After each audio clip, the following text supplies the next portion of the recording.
Hey guys, welcome back to the channel. This is part 1 of our story. If you like this what if story and want to see part 2, let me know in the comments below. Before we start, don't forget to like, subscribe, and share this video with your friends. Also, check the description for more great content and my playlist. This story was posted by SmartyNadiny on Wattpad. Now, let's start. 2 weeks before the breakup, babe, let's go get a tattoo. Katsuki tells Kaminari as his arm is around his waist as they walk along the second floor of the outdoor mall. 3. Don't be so tacky, Kaminari complains, whining as he pouts at Katsuki, who rolls his eyes and tightens the gap between them once they get on the escalator. Alright then, what do you want to do? Katsuki asks him before kissing his cheek once they reach the third and final floor of the mall. Ooh, how about we go bowling, and whoever loses gets to buy dinner, Kaminari suggests, making it so that his attitude turned from sad and annoyed to happy and excited. Babe, even if you lose, I'll always pay. Katsuki smiles as he pecks his boyfriend's lips after seeing Kaminari's smile. Now, we are going to the tattoo parlor, he states as he trails his arm from Kaminari's waist to grab his inner arm to pull him inside the shop. Katsuki and Kaminari have been dating since the beginning of the year, making today their 9th month as a couple. They were both over the moon for one another, or so Katsuki thought. Katsuki never thought about what being in a relationship was like. His snarky comments and shitty attitude weren't things girls or boys saw attractive in a relationship, but not for Kaminari. He was fascinated by how rude yet warm-hearted Katsuki was toward him the night they met. 7. Kaminari wore a dark silk transparent shirt with a black coal-colored blazer adorned with some silver lacings. He wore dark gray slacks with a pair of black slides-in for bottoms when he saw Katsuki out of the school uniform wearing nothing but elegance for the first time. Katsuki wore a blackout suit, but as for accessories, he wore black studs and a black-colored lip piercing. His red ruby eyes connected with Kaminari's across the room. One of their classmates decided to throw a small party at his house. 3. Katsuki was the first to approach while Kaminari leaned against the kitchen island with a drink in his hand. He knew why the blonde walked over to him and what would come next if he smiled and nodded.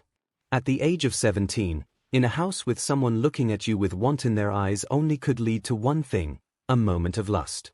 They made out before sleeping together with protection that night. And that was the night Katsuki knew he wanted to spend the rest of his life with the person beside him. Fast forward, Kaminari is begging Katsuki not to make him get a tattoo.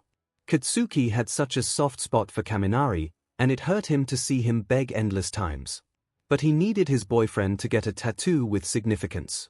1. It'll be small to cover up, and I want you to have it on the upper right side of your back, Katsuki told Kaminari in detail about how minute this tattoo would be. He grabbed his hands and gently rubbed his thumbs against them. I'm in love with you, idiot. Please, let me mark you so you can do the same to me, he said in his deepest voice, which he knows Kaminari adores. 2. I can't believe I'm going through with this. I just turned 18. Kaminari complained as he sat down in the chair and took off his shirt. Katsuki chuckled at his comment before laying a kiss on his forehead. And I just turned 19, big deal. It's just a number, after all, Katsuki replies as he pulls the rolling chair to him so he can hold Kaminari's hand as the tattoo artist draws on his back. Katsuki's design for Kaminari was a small grande with a Milarenga white rose in front of it in the bottom right corner. He chose black instead of color to last longer, like their love for each other. Kaminari's design for Katsuki was a simple lighting bolt with a small star next to it to symbolize the mark on his inner arm before the fold of his arm on the left side. 2. It wasn't that bad, Katsuki tells Kaminari to relax as he brings him closer by pulling his waist to kiss his cheek. He gives the man his card and kindly nods at him before they both leave the building and head to the food court to get something to eat. Once both males were seated, they scanned various food selections from different companies to decide what to eat. Kaminari went with the classic ramen with 𝗵𝗃𝗄𝑠 and a sunny side egg, while Katsuki went with katsudon and soda pop. For those two, being together was enough to satisfy their stomachs, moods, and state of mind. No matter how difficult the situation for one of them was, the other was always there to cheer them up and support them. Them being so young and being able to love each other this much is something Katsuki never knew he needed. Until he lost it. 4 plus Izuku, you forgot to mop the floors in the restrooms. Izuku's manager, Tamaki, tells the boy as he tosses the mop at him and pushes the buckets with his foot toward him. Okay, I'm on it. Izuku says very enthusiastically. He bends to grab the bucket and hurries to the restroom to finish his chores. Izuku has worked in 𝗬𝗧𝗏 burgers for over 3 months, paying for his scholarship at his private school to get a degree and leave the hellhole he calls home. His mother, 𝗏𝗏, wasn't a good parent. After his father died, 𝗏𝗏 grew distant and depressive around her son. She couldn't face him, and because of it, she started to drink. 3 Izuku hated going home after work, which is another reason why he got a job in the first place. He can escape his mother by going to school and going to work. It was perfect for Izuku until his mother hit him one night because his face reminded her of her husband. Another reason he doesn't go home is because of his abusive mother when she's under the influence. One God, I hate restroom duty, Izuku muttered as he squeezed the mop with his hands before dropping it onto the floor to begin mopping. He mopped for about 3 minutes before his phone went off, and when he checked who it was, his eyes widened. One Izuku dropped his phone onto the wet floor, the mop slipped out of his hand and smacked itself on the floor while he pressed his hand against the wall behind him. He started feeling an ache in his chest while his legs trembled with fear. He fears his mother coming to pick him up from work when he normally takes the bus home. And he takes the last bus so he doesn't have to see his mother. Tamaki's going to kill me if I don't get this done, Izuku says with a blank stare as he reaches for the mop and, zombie-like, finishes his chores. An hour passed, and his mother waited outside in her car. Izuku saw from the windows of the vehicle, and every fiber in his being tensed up. Izuku feared sitting next to her to get scolded or, worse, hit. But because his shift ended, he had no choice but to face his fears. Hey, Mom. You didn't have to come and get me, I know you're busy with work, Izuku tells his mother as he places his backpack on the floor and slowly sits in the co-pilot seat. She stayed silent. She looked at Izuku with nothing but despair, like a corpse with the power to walk. 𝗏𝗏 turned the gauge and drove home without letting a word escape her edges. Izuku's vision gravitated toward the window to look outside, a knot in his throat and his heart beating fast from anxiety and fear. And when he looked outside, he saw a guy riding on his skateboard in the middle of the night. It was a brief moment when Izuku saw the man skate past them, but it was enough to get a load of his ruby eyes. Besides that moment of somewhat curiosity and relief, Izuku froze when the car parked on the sidewalk outside their house. He grabbed his stuff, followed his mother into the house, locked the doors and windows, and headed straight to his room. No words were spoken. I have to get out of here. I have to get out of here. Izuku repeated the same sentence to himself repeatedly as he paced the room. He grabbed his belongings once long ago but threw them at his bed, refusing to leave. He wanted to, but he was too young to feel his mother's warmth. He was more afraid than he is now of sleeping in a room so close to his mother's.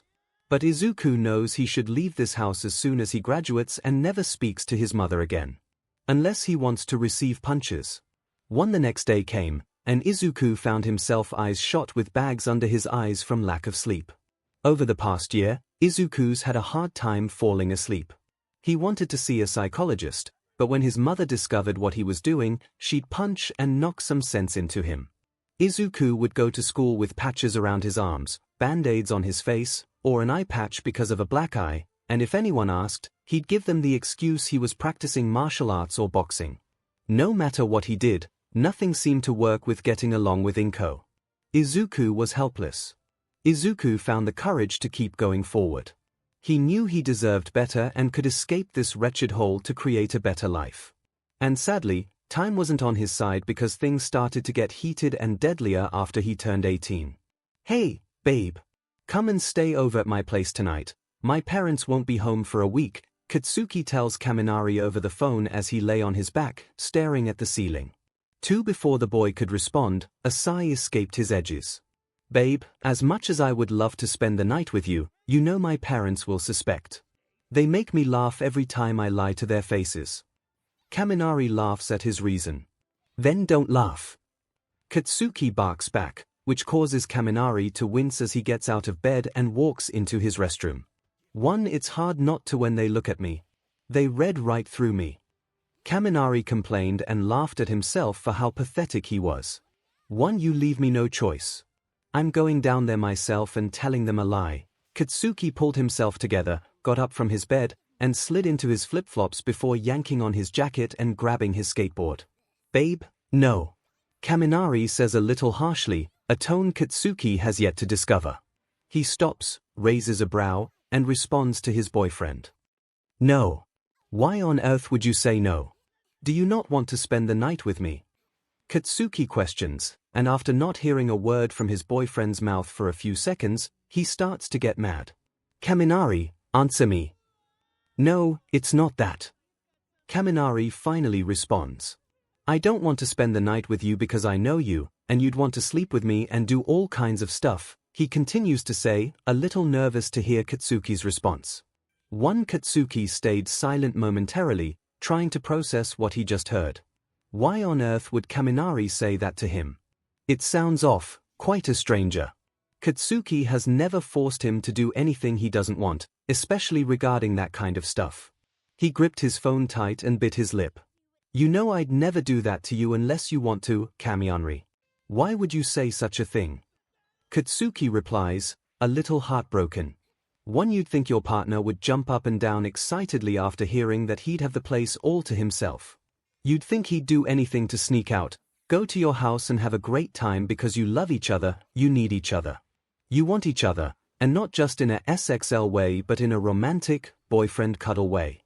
I'm sorry, but I hope you can understand my reasons, Kaminari says before hanging up the phone. Katsuki stands there, frozen, rooted to the floor. His hand brings down the phone as he watches the screen turn off. He couldn't believe what he heard. He would have never thought that his significant other would blame him for such nonsense, something neither two individuals had discussed, different than Katsuki telling Kaminari straight to his face that if he ever felt uncomfortable, he'd let him know. This is so stupid, his acting like he's afraid of me. Like he can't touch or love me. In disbelief, Katsuki tells himself as he lets his knees drop to his wooden floor and his arms slouch to his sides. Katsuki began to boil from the anger Kaminari had caused him. He wanted to rush over, talk straight to his face and see why he'd think such a thing, but on the other hand, it was too late at night. Tomorrow he'd need to go to school, go about his day like nothing has happened since Kaminari doesn't attend the same high school as Katsuki. And when it's over, Katsuki would go down to his boyfriend's house and straighten things up, communicating to create a healthy bubble for the two. But to his surprise, he skated for 20 minutes to get to Kaminari's high school to find out he didn't attend classes. Katsuki wondered if he was alright if something had happened to him last night. Maybe he caught a cold, didn't feel too good, or knew Katsuki would come to see him at school and decided not to show up. Something was wrong, and Katsuki was bound to figure it out. He needed to ensure his boyfriend wasn't scared by his touch or him. The knot in his stomach grew and twisted even tighter when he brought himself to the front door of Kaminari's house, anxiously wanting to knock. And before he could, the door swung open, and a teary Kaminari hugged him. I'm sorry. I'm so sorry, Kaminari told Katsuki as he wrapped his arms around his shoulders and dug his head into his neck, sobbing severely. Hey, it's okay. Katsuki tells him as they shuffle into Kaminari's house and close the door behind them to talk. Talk to me, he states as he sits on the sofa and leads his boyfriend onto his lap. I did something horrible last night, Kaminari starts to share. I started feeling something else for you, he continued. What do you mean by that? Katsuki said, a little confused by his wording. Every time I think of you, my heart aches. Every time I dream of you, I wake up with a sweat, Kaminari replied with a hiccup in his throat as he watched his boyfriend's eyes widen. And every time I want to be by your side, my body stiffens, and I start to get chills, and I don't know why. Kaminari stops talking and watches his boyfriend's reaction. Hey. Katsuki replies. Kaminari got off Katsuki's lap and sat next to him, his hand reaching for Katsuki's as his thumb brushed across his knuckles. The two make eye contact before Kaminari can explain himself. My mom and dad found out I was gay. Kaminari commences the deep conversation as to why he can't stay over at his house, at least one of the reasons. And that you and I are dating. So. What's the big deal? It's not like we were hiding it, Katsuki replies, a scoff after his sigh when Kaminari slaps his arm. Listen to me, Kaminari raises his voice. My parents don't approve of our relationship, let alone accept me as abnormal, he continues. I can't be seen with you ever if we want this relationship to work, to what? That's a load of bull. We can't be together because of your parents. Screw them. Katsuki raises his voice and throws Kaminari's hands away from his as he stands up, mad. You are 18, you're practically an adult. 2. Katsuki, you don't understand, I depend on my parents. I can't just leave them and throw away my future. Kaminari yells back as he gets up from the couch and looks at his boyfriend. 4. So does that mean I'm not in your future? Katsuki barks back, pacing the room while his eyes grow more prominent with anger. 1. This isn't about you being in my future or not. It's about my parents disowning me and making my life hell if I don't oblige. Kaminari tells Katsuki with a yell before he grabs a hold of his arms and makes his boyfriend look at him. 2. I can't believe this. Katsuki comments, taking Kaminari's hands away from him. When were you going to tell me all of this? We've been together for 10 months. He continues to yell, making Kaminari tear up from anger. Babe, please, don't make this harder than it already is. 1. Do you even love me? Katsuki asks. 2. What? Of course, I love you. We wouldn't be having this conversation if I didn't. Kaminari replies with a bit of disbelief. Trust me, I'd simply break up with you and give you zero explanation if that were the case, he mentioned, scoffing at Katsuki. Then leave. Come live with me, my mom and I can care for you. We can both land a job and pay for a college education together. Katsuki tosses an idea into the ring, seeing if it lands. No, I can't possibly ask you to do that, Kaminari replies. He walks over to the kitchen to grab some water for both of them, seeing how heated the conversation got. As long as you pay for room and board, I don't see a problem with my idea, Katsuki replies as he grabs the water bottle from Kaminari's hands and takes a sip. 2. I don't know. Kaminari says as he takes a sip out of his bottle. My parents will defiantly kill me the next time I see them, he continues after he swallows his drink. 1. You are the best thing that has ever happened to me, Katsuki tells his boyfriend as he gently places his hand on Kaminari's cheek, his thumb ever so lightly caressing him. I don't want to lose you because of something that we can work around, he states before landing a forehead kiss on Kaminari. 1. You should probably go. My parents will be back soon. Kaminari breaks the ice by guiding his boyfriend to the door. Katsuki sighs before he reaches down to grab his skateboard as Kaminari opens the front gate. He grabs a hold of Katsuki's collar and kisses him on the lips, a fast yet meaningful one. The two smile at each other before he walks down the steps and reaches the sidewalk. He throws his skateboard and efforts on it before looking up at Kaminari. Can I see you tomorrow after classes? Katsuki asks with a smile once he sees his boyfriend giggle. Hey, sure. I'll meet you at our regular spot, Kaminari answers before blowing him a kiss and closing the door. Katsuki pushes himself onto the skateboard and rides to his house, where he sees his mother on the phone, ordering fast food. He pops into the room, and his mother smiles before hanging up. Alright, now that dinner is secured, I'm off to work, Mitsuki says, grabbing her things and leaving $20 on the table. I'll be back before 9. Like I care, Katsuki replies as he approaches his room. He hears the front door slam and instantly calls Kaminari. As soon as he hit the dial button, the phone shut off. He tried again, a couple of times more, and nothing. Kaminari had no battery on his phone, which raised a brow at Katsuki. He wondered why. He let it go and sat down at his desk to draw doodles until the food arrived, and once it did, he opened the door and saw a kid with green hair. Oh, hello. You must be Ms. Bakugo. The boy holding the bags of burgers asks Katsuki. Do I look like a female to you? Dingus, Katsuki says before turning on his heel to grab the 20 on the table. To my bad. Your facial features are quite feminine, the boy says with an awkward smile. 2. Excuse me. Are you blind? Where the hell do you see anything girly on my face? Katsuki shouted. Sorry. I guess there goes my tip. The boy said, a hint of laughter escaping his edges.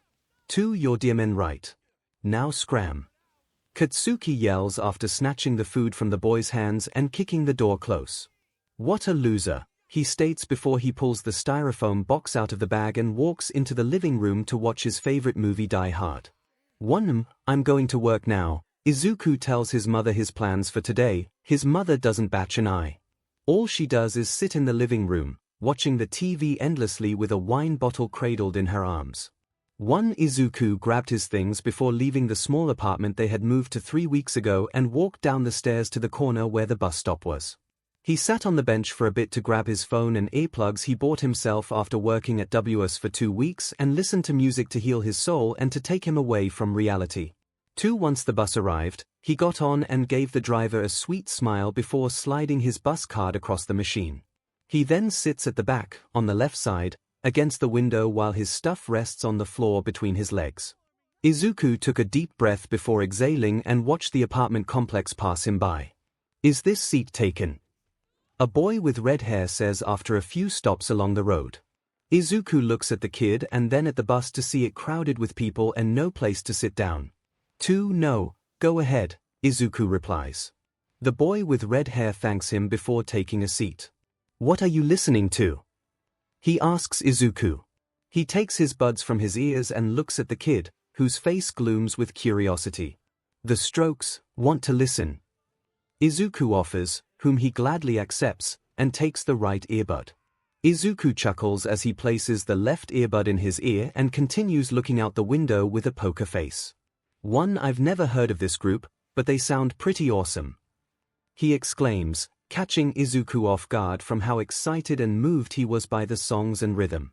Then you should also listen to Creedence Clearwater Revival, Izuku suggests as he grabs his phone and scrolls to find the playlist to show him the cover. This is my favorite album. Izuku smiles at the boy whose face becomes brighter. My name is Kirishima. Izuku, but you can call me Midoriya. The two boys smile at one another as they continue to share small talk while listening to the music. Unfortunately, Izuku had to get off at the next stop, but the two shared their information to hang out and become more than acquaintances one day. You're late again, Tamaki reminds Izuku of his delay. Izuku bows before him and gives him many apologies, to which his boss rolls it off and tells him to punch in. After you clock in, go and take the orders at the window for the first 2 hours, Izuku's boss tells him what to do. Izuku nods before putting on his cap and tightening it before receiving a customer with a smile. Izuku wasn't happy with the life he had. He wanted to do so much more, meet different types of people who liked or disliked his music. To have a group of friends he can hang out with all the time or at least 3 times a week. But for him to do that, his mother can't be around. Inko takes all of Izuku's time after college classes and work. Izuku never has time for himself. He always has to tend to his mother, whether going out for groceries, doing the laundry, cleaning the house, or buying takeout because she's too lazy to make dinner. Living in that one-floor apartment was a nightmare, which is why Izuku got a job in the first place. He resonates with music to escape reality because it's another escape gate from his treacherous mother and awful life. And before he knew it, 9 hours had passed, and it was time for Izuku to get off work. Since he's a full-time part-time, he can't stay more than 8 hours a shift because then it becomes overtime, which is more money than he applied for. Even after Izuku begged and begged Tamaki to give him other duties, his boss wouldn't want to be responsible for the punishment from the upper end of the business. Izuku changed out of his uniform into something more casual before heading out. He had a Pearl River gray hoodie, black sweats bottoms, and white sneakers. He ruffled his hair once he was outside on the sidewalk, walking towards the bus stop, when in the distance, he spotted the same blonde guy he had seen not too long ago. Isn't that customer rage? Izuku muttered to himself. Yeah, that's the guy who didn't give me a tip the other day because I said his face looked feminine. He continued to talk to himself as he sat down on the bench and waited for the bus. Izuku stared at his bus ticket in his hand, wondering if he should take it home since he didn't live that far away. It was only 11 blocks from his apartment. He raised his head when he heard the sound of the bus coming to a stop a block from the bus stop he was at. I need some exercise anyway, Izuku told himself as he got up from the bench after putting his ticket inside his pouch. He threw his backpack over his head and began to walk toward his house. He put on his earbuds and listened to his music. "Oi, watch out!" The blonde guy yells at Izuku, oblivious to the drunk driver driving toward him. Izuku looks up and sees the guy across the street waving him down. He thought the guy wanted him to walk over to him, but because Izuku didn't see the car and walked out onto the street, he almost got hit by the vehicle, resulting in the blonde guy pushing him down on the ground. "Dude, what the hell is wrong with you?" The blonde guy yells at Izuku. "Watch where the hell you're going, dumbass," he continued to yell before getting off him and offering his hand. Izuku takes the hand and gets up from the ground. His face, full of red from embarrassment, hides himself in his hoodie. "Wow, I totally missed that." Izuku laughs awkwardly. "Thank you for pushing me out of the way," he continued as he peeked out his hoodie. "Get your head out of your butt and watch where you're going next time, jeez," the guy replies to Izuku's apology. He scoffs at him before shoving his hands into his briefs and walking off. "Wait!" Izuku yells at him. "Let me repay you somehow," he tells the guy, who stops and turns to face him. "Won't say no to something for free," he replies with a chuckle before gesturing for Izuku to follow him down the road. "I never got your name," Izuku states as he walks alongside the male. "Bakugo," Katsuki replies as he continues to look straight ahead. "Well then, Bakugo, whatever you plan to get, you have to pay me 10%. What the, why? Why am I going to give you 10%? Katsuki asks, a little confused and frustrated. "Because you didn't tip me the other day," Izuku says with a cheeky smirk. Katsuki gasps at the disbelief the boy says to him, causing Izuku to giggle as he goes through his bag to take out his phone after it goes off several times. To Izuku's smile became a frown instantly once seeing who had been messaging him all this time. Katsuki grows curious and looks at his phone with discreet eyes since it's an invasion of privacy, but what he saw was terrifying. Something he shouldn't have witnessed but did, and he is now scared of the writing. "3. Whatever you want to get, let's make it quick," Izuku says as he shoves his phone into his pocket and starts walking faster. Katsuki fastens his pace to reach his side and guides him toward what he wants to get. After a while, Katsuki showed Izuku where he wanted his free item. As they walked in, Izuku couldn't help but look around to see what stuff the store sold. The person at the counter gave them a warm smile as a welcome sign while Katsuki ignored her. Katsuki branched off to look at what he wanted while Izu started to browse to get an idea of the place. The store had black wallpaper and bright white lights all around the small store. Shirts from different heavy metal bands, rock, and others, as well as gothic aesthetic, while on the other hand, charming and kawaii aesthetic, two extremes. 2. He found a keychain that spoke to him, a spread of delightful colors with a heavy meaning behind the eyes of the small black cat, written in yellow, "To live is the rarest thing in the world," which Izu found rather interesting than odd, to tell you the truth. It resonated with him because of the shitty life he is living, so that's what made him grab the keychain for himself. "Oi!" Katsuki yells for Izu, who is still walking around the store to see if anything else catches his eye. He glances towards the boy as he looks over the counter before him to know where he's at. Izu meets him at the counter and finds him holding a necklace with silver spikes surrounding it. He gave Katsuki an odd look but didn't dig further because of the little time he had to pee around. He also slid the worker the keychain and paid. Katsuki walks out of the store with his bag, and Izu with his smaller bag. The blondie was about to say something, but Izu beat him. "Now we're even. Thanks for tonight, I appreciate it, Bakugo," Izu said before waving him goodbye and walking toward his apartment, leaving the blonde speechless. Katsuki stood there, helpless, watching Izuku fade into the darkness. "I didn't even get his name," Bakugo thought before heading in the opposite direction, tossing his skateboard onto the ground and riding home. The next day, Katsuki stood outside Kaminari's house, tapping his foot on the ground with his arms crossed as he waited for his boyfriend to come out to walk with him. But for some reason, he stood there for 15 minutes and didn't see movement in the house. Maybe he already left. Katsuki thought before bringing himself up to the door and ringing the doorbell. The door soon opened to reveal his mother, and the look on her face when she saw Katsuki was pure anger and horror. He stepped back once, meeting her eye contact. He could feel a strange aura and tension between them but couldn't quite read her expressions. He knew Kaminari had told him about his parents finding out, But was it enough to make his parents stay away from Katsuki? Morning. I'm here to pick up your son. Katsuki clears his throat. The mother doesn't even bother to give him the time of day because she shut the door in his face. Katsuki steps forward and repeatedly rings the doorbell again and again. Kaminari's mother opens it. She glares at him before leaning against the doorframe, arms crossed, and her tongue cleaning her teeth. Denki isn't here, Effie. She appraises him, pushing her bangs away from her eyes to get a better look at him. Her face was pure disgust written all over. Now, leave. Katsuki wasn't surprised to hear the slurs, but it stung and made him more than angry. He wanted to barge in, go upstairs, lock Kaminari's door, and be with the boy he loved. But he couldn't do that, even if he wanted to, because there was no way he would push Kaminari's mother out of the way. He's not disrespectful to older women, let alone any women. Have a nice day, Katsuki said to her before lowering his face and returning to the sidewalk. Not even 2 steps, and she slammed the door again. Katsuki scoffed at the irate feeling he was in. He hated the fact that their relationship got a lot harder. But even so, he wasn't going to give up that easily.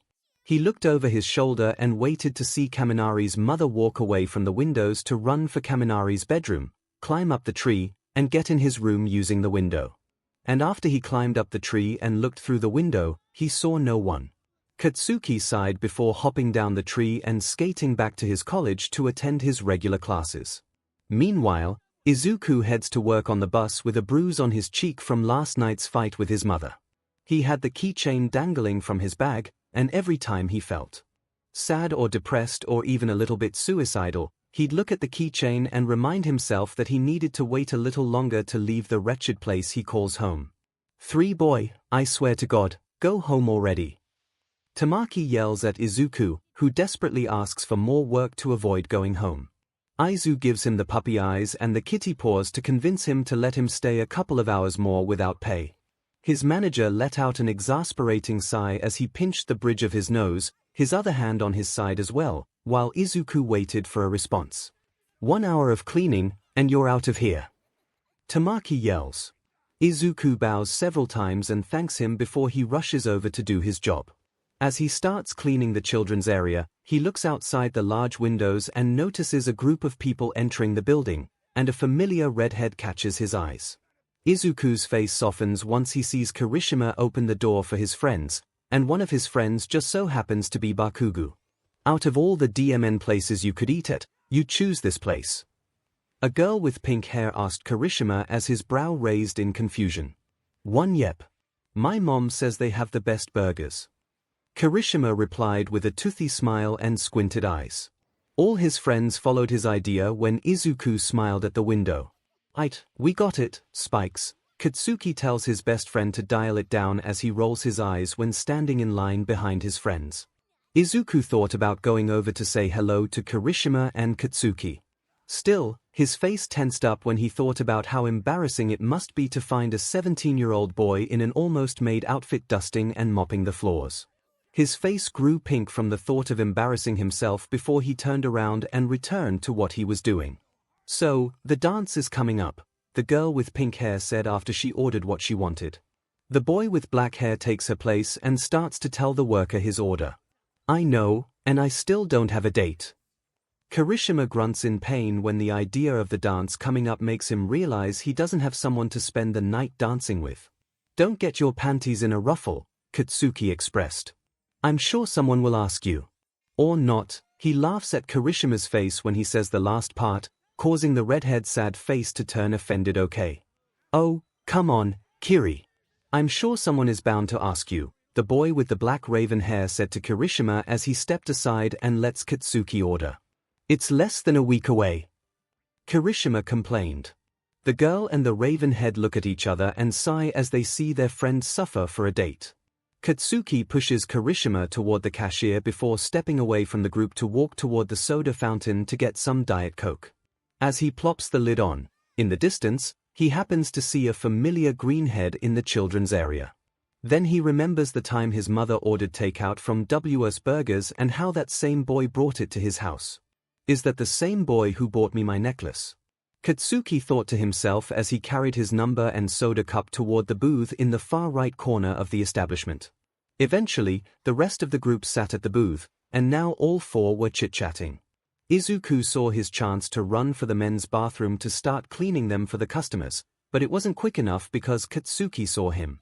He got up without saying a word to his friends and went towards the restroom. When he opened the door, there Izuku was, trembling in fear after seeing Katsuki before him. Izuku bent over and placed both his hands on his stomach before shuffling to the side to let Katsuki walk past him and use the stall, but the blonde walked over to the wall and leaned against it with his arms crossed, waiting for Izuku to look up. Once Izuku did, he wanted to lower his head immediately, but Katsuki flicked his chin and made him stand straight. When they met each other's eyes, Izuku gulped at how pretty his red ruby eyes were. They were like bright red jewels twinkling in the light. He could get lost in his red seas. "Did you need something?" Izuku asked to break the ice since neither spoke, only staring at the other. Katsuki sighed before speaking. "Just for you to acknowledge my thanks for the necklace," he says with a soft smile, a smile he has yet to create. Even when he's with Kaminari, he doesn't smile like he is doing right now. Maybe because he doesn't know Izuku like he knows Kaminari. "Gotcha," Izuku expressed.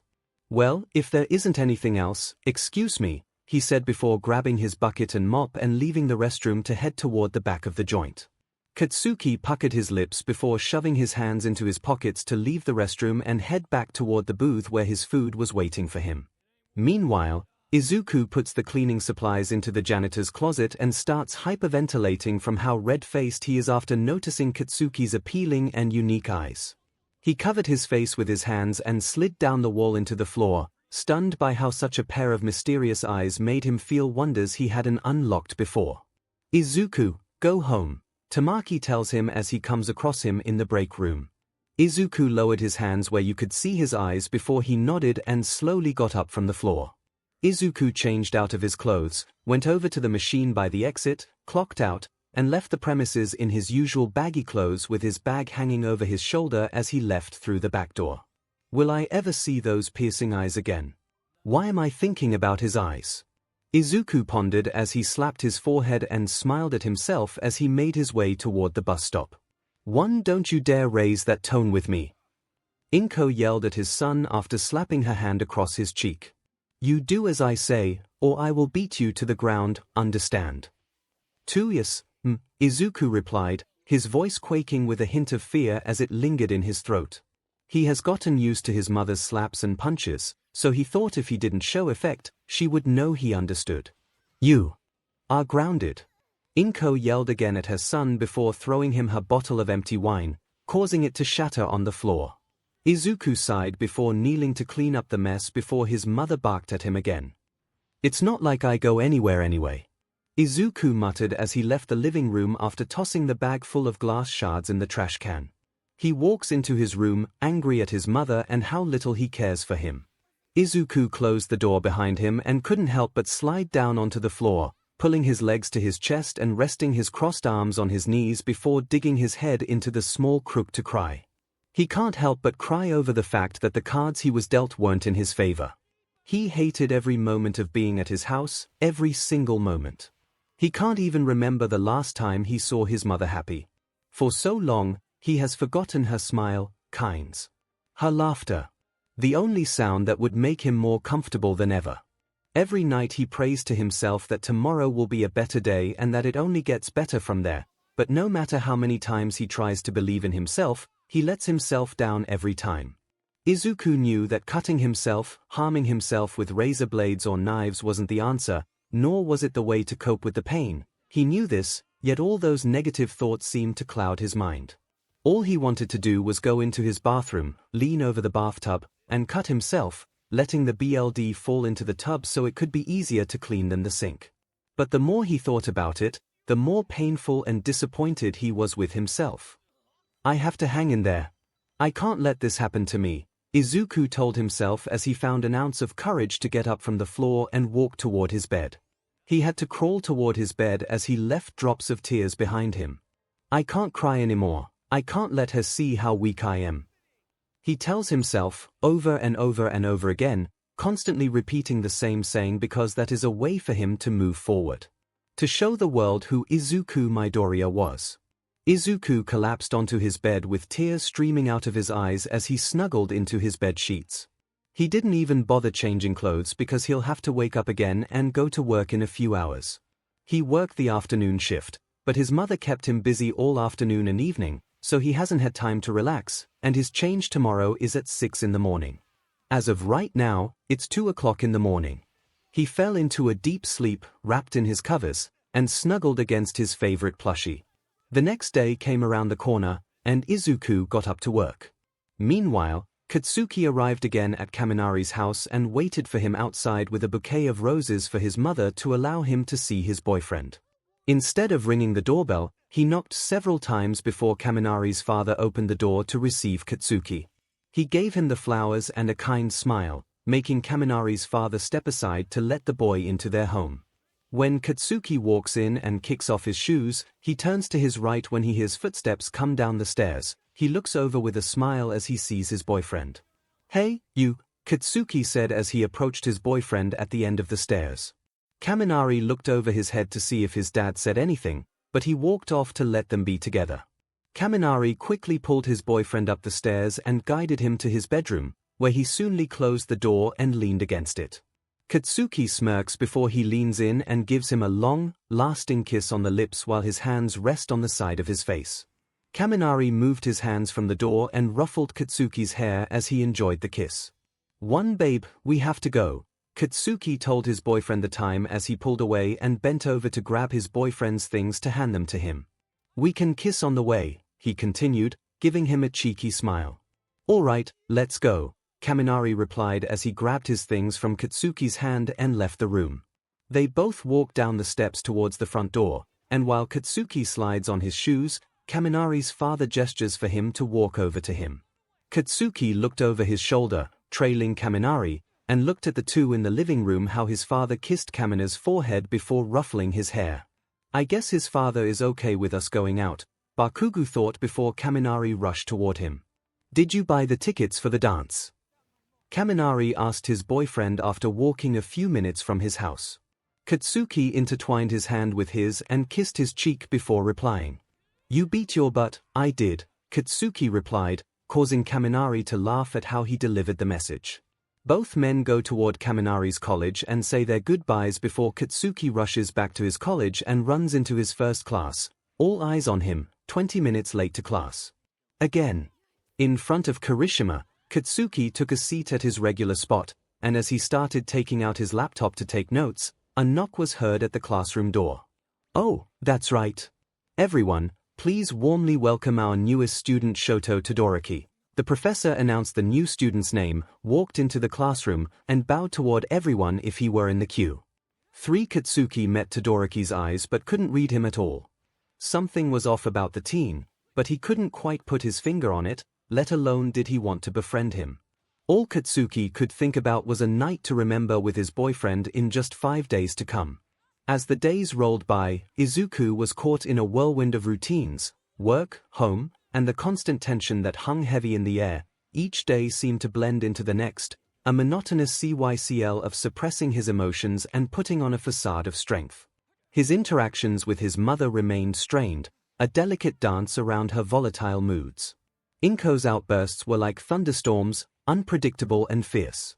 Izuku had learned to navigate them, always trying to minimize her anger, but the scars of her words and actions ran deep. He bore the weight of his pain in silence, unwilling to burden others or reveal the truth about his home life. Meanwhile, Katsuki and Kaminari's relationship continued to heal. Their excitement for the upcoming dance was palpable, the prospect of spending a magical night together providing a much-needed escape from their daily lives. Katsuki had reservations about Todoroki, the new student, but for now, he focused on creating unforgettable memories with Kaminari. As the dance drew closer, Izuku's exhaustion became more apparent. Dark circles adorned his eyes, and his once vibrant spirit seemed to dim. He longed for a glimmer of hope, a way to break free from the suffocating grip of his circumstances. One evening, as Izuku trudged home from work, his steps heavy and his heart burdened, he stumbled upon a community center. Its doors were open, inviting him in with the promise of something different. Hesitant yet intrigued, he stepped inside. The center buzzed with activity, laughter, music, and the clatter of people engaged in various pursuits. Izuku's eyes widened as he took it all in. He saw a group of people practicing dance routines, graceful and free movements. A painting class was in session, vibrant colors splashed across canvases. In a corner, a support group gathered their faces, a mix of emotions as they shared their stories. One friendly face approached Izuku, introducing herself as Momo. She explained the center's purpose, to provide a safe space for individuals to explore their passions, heal, and connect with others. Izuku felt a spark of hope ignite within him. Maybe this was the haven he had been yearning for. With Momo's encouragement, Izuku hesitantly joined a writing workshop. His thoughts flowed like a river long suppressed as he put pen to paper. He wrote about his struggles, dreams, and the dichotomy of his existence. The act of expressing himself, of sharing his pain and hopes, lifted a weight off his shoulders. Wow! A girl's voice spoke from behind Izuku as he swirled his paintbrush in the water cup. He looked over his shoulder, and a girl with purple hair and drawn eyes stood there, mesmerized by the picture. "This is amazing," she spoke. Izuku looked back at his painting and sighed with weariness. The picture showed hurt, anger, frustration, and, most importantly, sadness. Despair, depression, and all his negative emotions splattered onto a simple canvas. "Thank you," he replied, a smile curving his lips. She gave me her hand and brought Izuku's attention to her eyes. "Hi, my name is 𝗔𝗂. Izuku took her hand and broadened his smile. "I'm Izuku," he spoke, uncertain about what person she must be. 𝗔𝗂 pulled her hand away and brought herself closer to the painting, taking a seat and stuffing her face into every crevice of the masterpiece. "I don't think I've seen you before, but I'm glad you're here. It looks like you have quite a story to tell." 𝗔𝗂 mentioned a streak or two as she ran her fingertips gently against the painting. "It's funny how I stumbled upon this place. This isn't a route I usually take back home," Izuku expressed as he pulled his hair back and stared at his art piece with relief. He brought his hands down to his side before his phone went off. He let out an aggravating exhale. "Is something wrong?" 𝗔𝗂 inquired, looking up from the painting with concern evident in her eyes. Izuku glanced at his phone and sighed. "It's just a reminder for work tomorrow. I have an early shift," he explained, the weight of his responsibilities momentarily dampening his spirits. 𝗔𝗂 nodded in understanding. "Work can be a drag sometimes, but at least you have this place to unwind and create," she remarked, gesturing to the community center around them. "Yeah, you're right," Izuku agreed, a small smile returning. "This place brought me here when I needed it the most." 𝗔𝗂 leaned back, propping herself on her hands as she regarded Izuku thoughtfully. "I can tell. Your painting is raw, filled with emotion." Izuku's smile faltered slightly, and he looked back at his painting. "I guess it's a way to channel what I can't express otherwise." 𝗔𝗂's eyes softened, and she spoke with empathy. "Art has a way of letting us communicate the things we struggle to put into words." As they shared this moment, Izuku felt a connection with 𝗔𝗂. It was as if they were two kindred spirits brought together by their shared struggles and the sanctuary of the community center. Their conversation flowed naturally, and Izuku opened up to 𝗔𝗂 in a way he hadn't with anyone else. He spoke about his home life, his dreams, and the battles he fought within himself. 𝗔𝗂, in turn, shared her struggles and aspirations.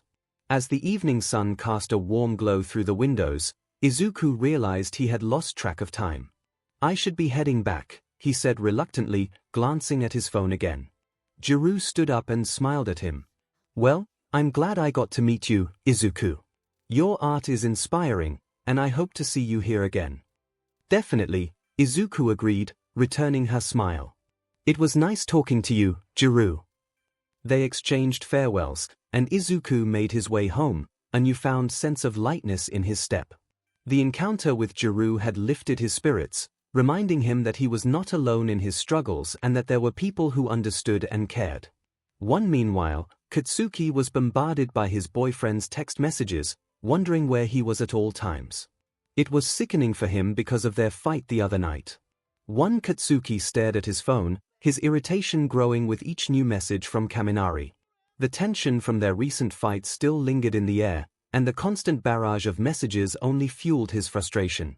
He clenched his jaw and typed a terse reply, his fingers tapping forcefully against the screen. "I'm fine. Just needed some space." He hit send and tossed his phone onto his bed, raking a hand through his hair. Katsuki's room was cloaked in silence, the weight of his thoughts hanging heavily in the air. He paced back and forth, his frustration gnawing at him as he replayed the argument with Kaminari repeatedly. He knew he had to face the issue, address their differences, and find a way to move forward, but his pride and stubbornness held him back. His phone buzzed again, another message from Kaminari. Katsuki's irritation flared anew, his grip on the phone tightening as he read the text. "Babe, please talk to me. I miss you." He scoffed, his frustration mingling with a pang of guilt. He knew Kaminari was hurting too, but his anger and resentment clouded his judgment. Taking a deep breath, he typed a reply, his fingers moving more deliberately this time. "I'll meet you at the park. We need to talk." He hit send and shoved his phone into his pocket, his resolve firming up. He couldn't longer avoid the conversation, it was time to confront their issues head-on. Walking to the park, Katsuki's mind raced with conflicting emotions. He was angry at Kaminari for making him feel invalid, frustrated with himself for letting their fight escalate, and unsure how to bridge the gap between them. But beneath it all was a glimmer of hope, a longing to salvage what they had, to find a way back to their once-shared connection. Kaminari was already waiting at their usual spot when Katsuki arrived. The tension in the air was palpable, their gazes locking in a mixture of apprehension and longing. Katsuki took a deep breath and broke the silence. "We need to talk, Denki." Kaminari shot him a shocked look at hearing his name before he nodded, his expression a mix of regret and determination. "Yeah, we do." They found a bench and sat down, the weight of their unspoken words hanging heavily between them. Katsuki started, his voice tinged with a hint of vulnerability he rarely allowed himself to show. "I'm sorry for the way I acted the other night. I let my anger get the best of me." Kaminari looked at him, his eyes softening. "I'm sorry too, Katsuki. I shouldn't have made you feel like you're a burden to me." They fell into a tense silence, the words left unsaid still lingering in the air. Katsuki took a deep breath, his pride giving way to a more profound need to bridge the gap between them. "I don't want us to keep fighting like this," he admitted, his gaze never leaving Kaminari's. "I care about you too much." Kaminari's expression softened further, his eyes glistening with unshed tears. "I care about you too, Katsuki. I don't want us to fall apart." They reached for each other's hands, their fingers intertwining in a gesture of connection and understanding. At that moment, their differences seemed smaller, overshadowed by the bond they had forged and the shared moments that had brought them together. "I think we both need to work on our DMN communicating," Katsuki said, his voice gentle now. Kaminari nodded, a small smile tugging at his lips. "Yeah, you're right. We can't let our egos get in the way." They sat there, talking and listening. The park seemed to wrap them in a bubble of understanding and reconciliation as the sun dipped below the horizon. By the time they parted ways, the tension that had gripped them had loosened its hold. They weren't magically fixed, but they had taken the first step toward healing their relationship. As Katsuki walked home, a weight had lifted from his shoulders. The encounter with Kaminari reminded him that, like Izuku and 𝗔𝗂, they had a chance to find understanding and growth amidst their struggles. The path ahead wouldn't be easy, but they were both willing to try, and that was a start. 3 days before the dance, Katsuki gets a text message from Kaminari that he can't go out on the date because his mother is making him take extra college classes to hurry the process of finishing college. Katsuki understood that because his mom wasn't the most significant person in the world, it saddened him because he had everything planned for the evening. Katsuki stared at his phone in disbelief as he read Kaminari's message. His heart sank, and disappointment and frustration washed over him. He had been looking forward to their date at the dance, and now it seemed like all his plans were falling apart. "Are you serious?" Katsuki typed back, his fingers tapping the screen with a hint of anger. Kaminari's reply came quickly, and there was a sense of genuine regret in his words. "I'm sorry, Katsuki. My mom is adamant about me finishing college early and making me take these extra classes. I tried to reason with her, but she won't budge. Katsuki's mind was a whirlwind of conflicting emotions. He understood the pressures of Kaminari's situation, yet the abrupt change of plans left him feeling hurt and disappointed. The fact that they had agreed to the date the day before only added to his frustration. He had eagerly anticipated their time together, and now it seemed like those plans were slipping away. As he read Kaminari's apology, Katsuki's anger clashed with his affection for his boyfriend. He knew Kaminari didn't mean this to happen, but that didn't erase the disappointment that washed over him. Fine. Do what you need to do, he typed, his fingers tapping forcefully against the screen. I'll figure something out for tonight. With a sense of finality, he hit send and tossed his phone onto his bed. He leaned back, his jaw still clenched, and stared at the ceiling. His mind raced as he tried to devise an alternative plan for the evening. He had been so focused on the original date that he hadn't considered any backup options. Katsuki's frustration morphed into determination. He wasn't about to let the evening go to waste. If he couldn't have the planned date, he would create a new plan. He thought about what he and Kaminari enjoyed doing together and how he could salvage the night. As he brainstormed ideas, a spark of inspiration ignited within him. He sat up, a small smile tugging at his lips. He knew what he was going to do. Katsuki grabbed his phone and typed out a message to Kaminari. Plans may have changed, but that doesn't mean we can't make tonight special. Meet me at the park in an hour. Katsuki's heart sank as he read the message from Kaminari. His newfound determination started to waver, and a mix of disappointment and frustration washed over him once again. He sat there, his phone in hand, struggling to process the situation. Babes, I'm serious. I can't leave the house today, I'm sorry, the message repeated in his mind. He knew Kaminari wasn't doing this intentionally, but the constant changes took a toll on his emotions. He typed out a reply, his fingers moving slowly this time. I get it. It's fine. As he hit send, Katsuki sighed and leaned back against his pillows. He felt torn between understanding Kaminari's circumstances and longing for a special evening together. The frustration he had tried to push aside was now creeping back in, and he struggled to keep it in check. Katsuki's frustration and suspicion had reached a boiling point, and he knew he couldn't ignore his instincts. He needed answers and turned to his best friend, 𝗓𝗓𝗄, for help. Dialing 𝗓𝗓𝗄's number, Katsuki leaned against the wall in his room, his mind racing about what could be happening with Kaminari. Hey, bug bro, what's up? 𝗓𝗓𝗄's voice came through the phone, laced with concern. Katsuki wasted no time in getting straight to the point. I need your help with something. I've got a bad feeling about Kaminari and need to know what's going on. 𝗓𝗓𝗄 hesitated on the other end of the line. Man, I understand you're worried, but spying on him. Katsuki's jaw tightened. I'm not spying. I want to know what's happening. Something's off, and I can't just sit around waiting for a goddamn explanation. 𝗓𝗓𝗄 let out a sigh, clearly torn. All right, but promise me we won't do anything crazy. Katsuki's lips quirked into a slight smirk. I make no promises. After hashing out a rough plan, Katsuki and 𝗓𝗓𝗄 agreed to meet up later in the afternoon, around 5, and head to Kaminari's house to see if they could find any clues about his sudden behavior change. As the clock ticked closer to their agreed-upon time, Katsuki's impatience grew. He paced his room, his mind filled with worry and determination. He knew he might be overreacting, but he couldn't shake the feeling that something wasn't right. Finally, it was time. Katsuki met up with 𝗓𝗓𝗄, the two exchanging a determined look before setting off toward Kaminari's house. They arrived outside Kaminari's house and peered through his bedroom window, trying to see if they could see anything unusual. Katsuki's heart pounded in his chest, a mix of anxiety and anticipation coursing through him from the top of the tree. What if he catches us? 𝗓𝗓𝗄 whispered, his voice tinged with nervousness. Katsuki's jaw tightened. Then he catches us. I need to know, dumbass. They continued to watch and wait, but after a while, it became clear that there wasn't much to see. The lights were on, but the curtains were drawn, and there was no sign of Kaminari.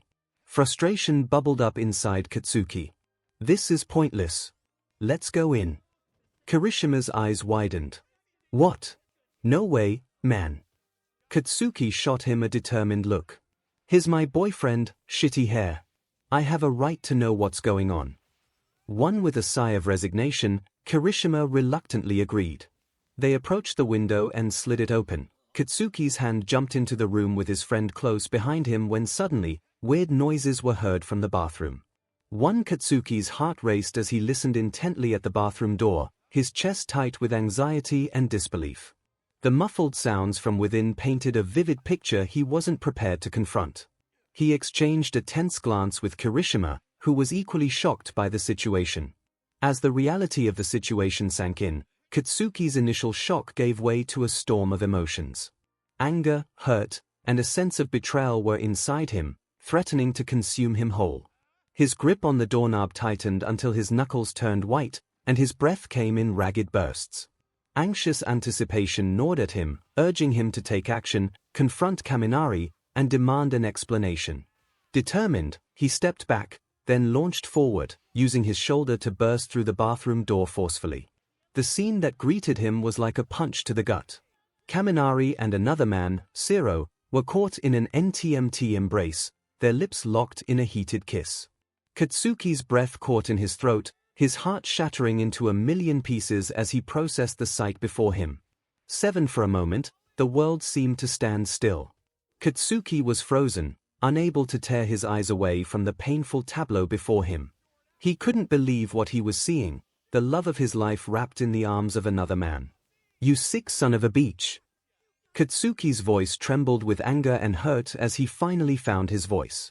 The sound of his name jolted Kaminari and 𝗬𝗪 out of their trance, their eyes widening in shock as they quickly pulled away from each other.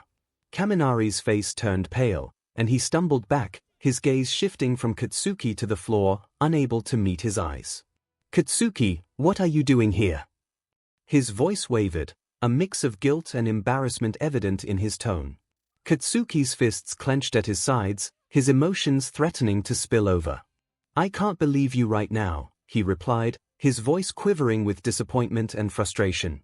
You tell me that your mother needs you to take more classes to pass college, and I find you. Tongue diving into another man's mouth. Kaminari's eyes darted around the room, avoiding Katsuki's gaze. He opened his mouth to speak, but the words seemed to elude him, and he finally let out a defeated sigh. I messed up, Katsuki, Kaminari admitted, his voice barely above a whisper. I messed up, and I'm so sorry. Kirishima shifted uncomfortably beside Katsuki, torn between offering support to his friend and giving them a moment of privacy. The air in the room was heavy with tension, emotions swirling around them in a chaotic dance. Katsuki's anger was still burning, but he felt a pang of sadness beneath it. The pain of betrayal was overwhelming, and he struggled to find the right words to express his hurt. You should have talked to me, damn it. Katsuki finally managed to say, his voice strained. We're supposed to be in this together. Kaminari looked up at him, his eyes pleading. I know, Katsuki. And I'm so sorry for not being honest with you. Tears welled up in Katsuki's eyes, and he turned away, unable to bear the moment's weight any longer. He took a deep, shaky breath, struggling to regain his composure. I can't even look at you.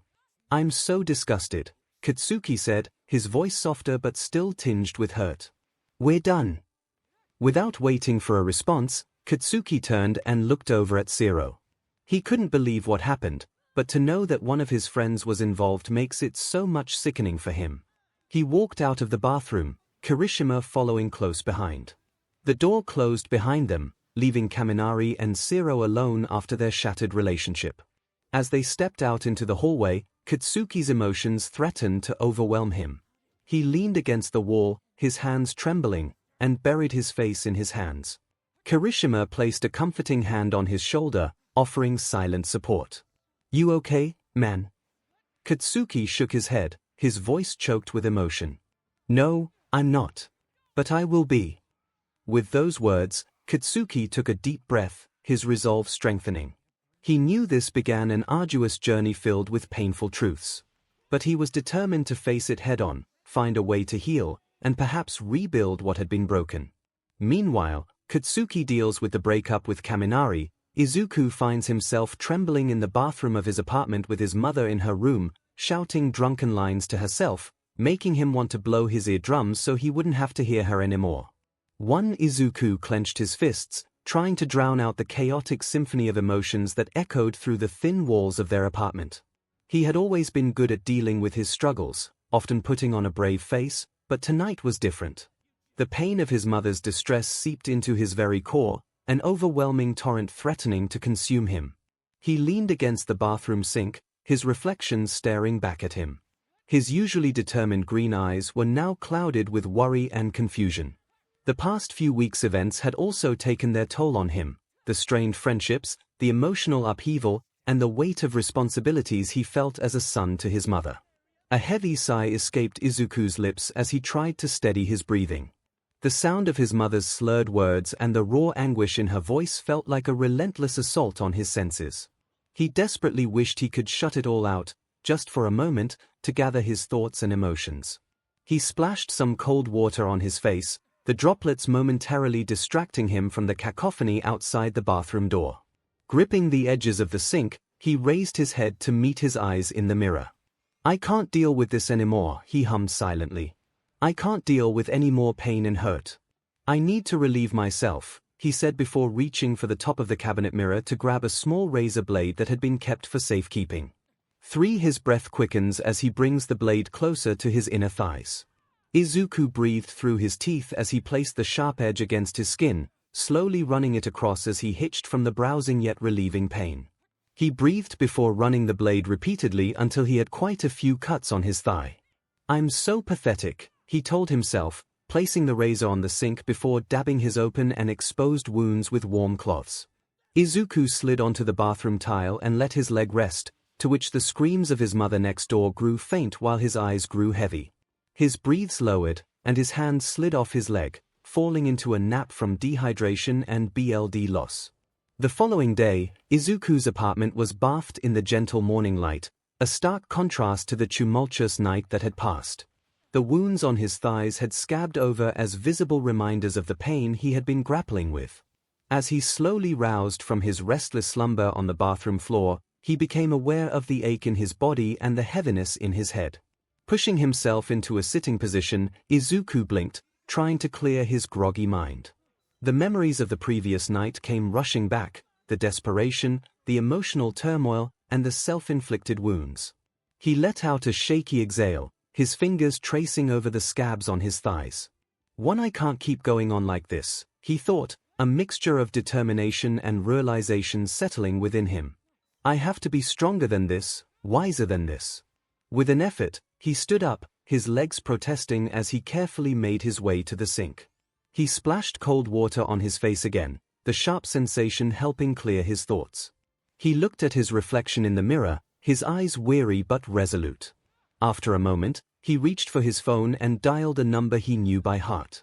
The call was answered after a few rings. "Hello," a concerned voice came through the line. "Hey, Tamaki," Izuku's voice wavered slightly, but he pushed through. "I won't be able to make it to work today." Tamaki's concern was immediately evident in his response. "Izuku, is everything all right? You never miss a day unless something's seriously up." Izuku took a deep breath, his grip on the phone tightening. I'm going through a tough time, Tamaki. It's personal, but I just wanted to let you know that I won't be able to come in." There was a brief pause on the other end of the line before Tamaki spoke again, his voice a mix of understanding and reassurance. "Izuku, your well-being comes first. If you need time, take it. But remember, I'm here if you ever want to discuss it. You're not alone." Izuku felt a lump forming in his throat, and he blinked back, the tears threatening to spill. "Thank you, Tamaki. I appreciate your understanding." "Of course, Izuku. Take care of yourself. And whenever you're ready, we'll work for you." They exchanged a few more words before hanging up. Izuku leaned against the sink, his heart heavy but strangely lifted by the support he had just received. He realized that reaching out to his friends and confiding in them was essential to healing. Izuku knew that he couldn't continue down the path he had been on.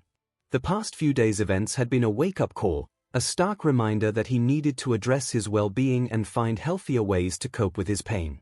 He had to confront the pain he felt, both from his struggles and witnessing his mother's turmoil. He walked out of the bathroom slowly. He looked down the small hall until he reached his mother's room, where he found his mother passed out, a bottle of wine at her fingertips. Izuku grabbed the bottle before it fell from her hand and shattered onto the floor, to which he dropped it in the trash can in the kitchen. Izuku reaches for the fridge handle, and he works up with the cool air traveling throughout his shirt. He wanted to do something different today, something he's never done before: go to the pier and look out at the waves. After arriving from work, he had told his mother last night that he had an early shift tomorrow. But since he called in and said he couldn't go, he took this as an opportunity to be with himself for roughly 8 hours. With a determination he hadn't felt in a while, Izuku prepared himself for the day ahead. He dressed in comfortable clothes, grabbed a jacket just in case, and jotted down a quick note for his mother, explaining that he had gone to work and would return later. He knew she wouldn't remember, but he hoped his absence would give her clarity when she woke up. The fresh air greeted him as he exited the apartment, and he felt a sense of liberation.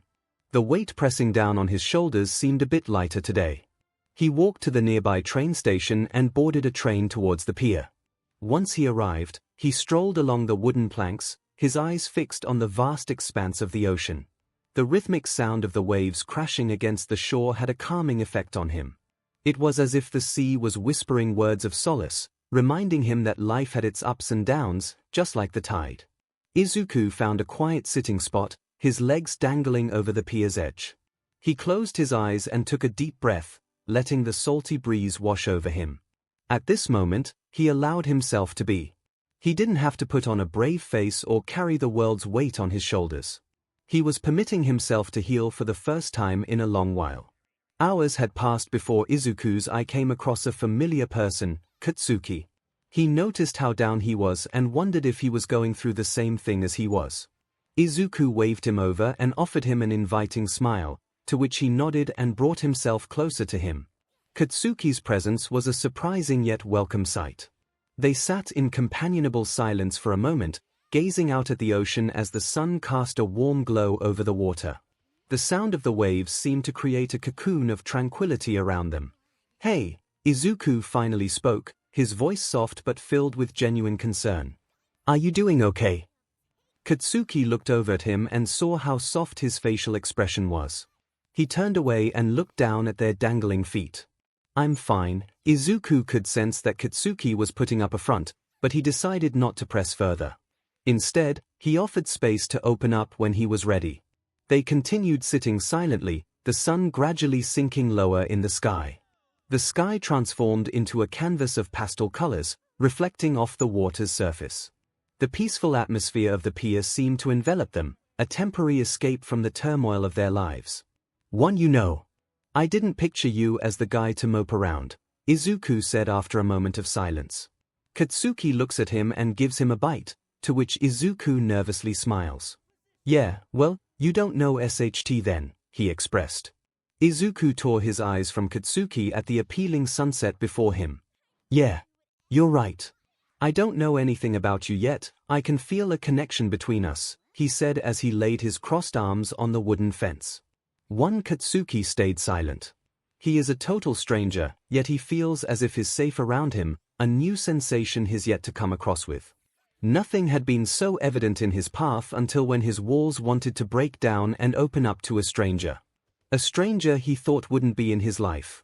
Izuku's words hung in the air, a mix of understanding and curiosity. The two of them sat side by side, watching the sun dip below the horizon, casting a warm and vibrant palette of colors across the sky. The rhythmic sound of the crashing waves provided a soothing backdrop to their conversation. Katsuki's gaze remained fixed on the horizon, a whirlwind of emotions churning. He took a deep breath, his thoughts racing. There was a person he had just met, yet there was an undeniable sense of comfort in their presence. It was as if Izuku had managed to tap into a part of Katsuki's world that he had kept locked away. "Yeah, it's strange," Katsuki finally spoke, his voice quiet but earnest. "I never expected to find myself opening up like this, especially to someone I barely know." Izuku turned his head slightly, offering a gentle smile. Sometimes, it's easier to confide in a stranger. No judgments, no preconceived notions. Just a fresh start. Katsuki nodded, his fingers tracing the texture of the wooden fence absent-mindedly. I've been carrying around 𝗕𝗵𝗄, you hear? Baggage, regrets. I've been building these DMN walls around me for so long that I forgot what connecting with someone is like. Izuku's gaze remained kind and understanding. We all have our defenses, our reasons for keeping people at a distance. But now and then, life surprises us.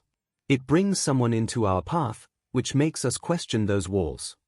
A mixture of vulnerability and determination flickered in Katsuki's eyes. You're right. I don't want to break these walls. It's terrifying. Izuku's smile widened. Change often is. But it's also where growth happens, where we find new beginnings. And I'll be here, by your side, as you navigate through it. Katsuki scoffed softly, a genuine warmth spreading through him. You know, for a guy I just met, you're oddly good at this. Izuku chuckled in return. Years of listening and observing, I suppose. Plus, I have a good feeling about you. As the last traces of the sun vanished beyond the horizon, the two sat there, their connection deepening amidst the fading light. It was the start of an unexpected friendship, a bond formed through shared moments, vulnerability, and the quiet understanding that sometimes, the people we least expect can have the most profound impact on our lives. Hey, Izuku gave a nervous grunt as he hurried to check his phone to see the time. My mother's going to kill me. Oi, you good over there? Katsuki said to Izuku, who rushed to get up from the bench. He gets up as well, staring at him. Where the hell are you going? It's almost pitch black out here. He yelled. I'm sorry. Let's meet up again. Izuku yelled back once he started to run on the sidewalk, leaving Katsuki alone in the evening by the pier. Katsuki watched as Izuku's figure quickly disappeared into the distance, his steps echoing against the quiet backdrop of the evening. He couldn't help but chuckle at the abrupt departure, a mix of surprise and amusement dancing in his eyes. Well, that was certainly unexpected, he mused aloud, his voice carrying in the stillness of the night. He turned back to the ocean, the sound of the waves now even more pronounced in the absence of conversation. The moon had risen higher in the sky, casting a silvery glow upon the water. Katsuki took a deep breath, letting the cool breeze wash over him. He felt a sense of calm settling over his thoughts, a newfound clarity born from the unexpected encounter. Walking along the pier, he reflected on Izuku's brief yet impactful interaction. It was as if the universe had conspired to bring them together, to remind Katsuki that sometimes, it's okay to let down his guard and embrace the unknown. He realized that Izuku's sudden departure was a reminder that life was full of surprises and that he shouldn't be too quick to dismiss the potential for connection and friendship, even with those who seemed unlikely at first glance. With a contented sigh, Katsuki pulled out his phone, checking the time. It was getting late, and he knew he should head back home. As he walked away from the pier, he couldn't help but smile to himself. He had taken a small step towards breaking down his walls and embracing change. Who would have thought, he murmured, that an evening by the beach would lead to all this? And with that thought lingering in his mind, he walked away from the pier, ready to face whatever surprises the future had in store for him. Meanwhile, Izuku hurried through the streets, his heart raced with anxiety and guilt. He knew he had been reckless, losing track of time and disregarding his responsibilities. He couldn't shake the feeling that his mother's disappointment would be palpable, and he dreaded the inevitable conversation that awaited him. Reaching his apartment building, he practically sprinted up the stairs, his mind racing with a truthful excuse for why he was home so late. He fumbled for his keys, his hands trembling slightly with nervous energy. As he entered his apartment, he was met with silence that deepened his unease. Izuku glanced at the clock on the wall, it confirmed his fear. He had indeed been absent for far longer than he should have. Sighing, he let his jacket slide off his shoulder onto the couch. He kicked off his shoes, his mind churning as he tried to figure out how to approach the situation. Why were you out so late? It's almost 8 o'clock. You were supposed to be back by no later than 5, Inko's voice is heard from the end of the hallway.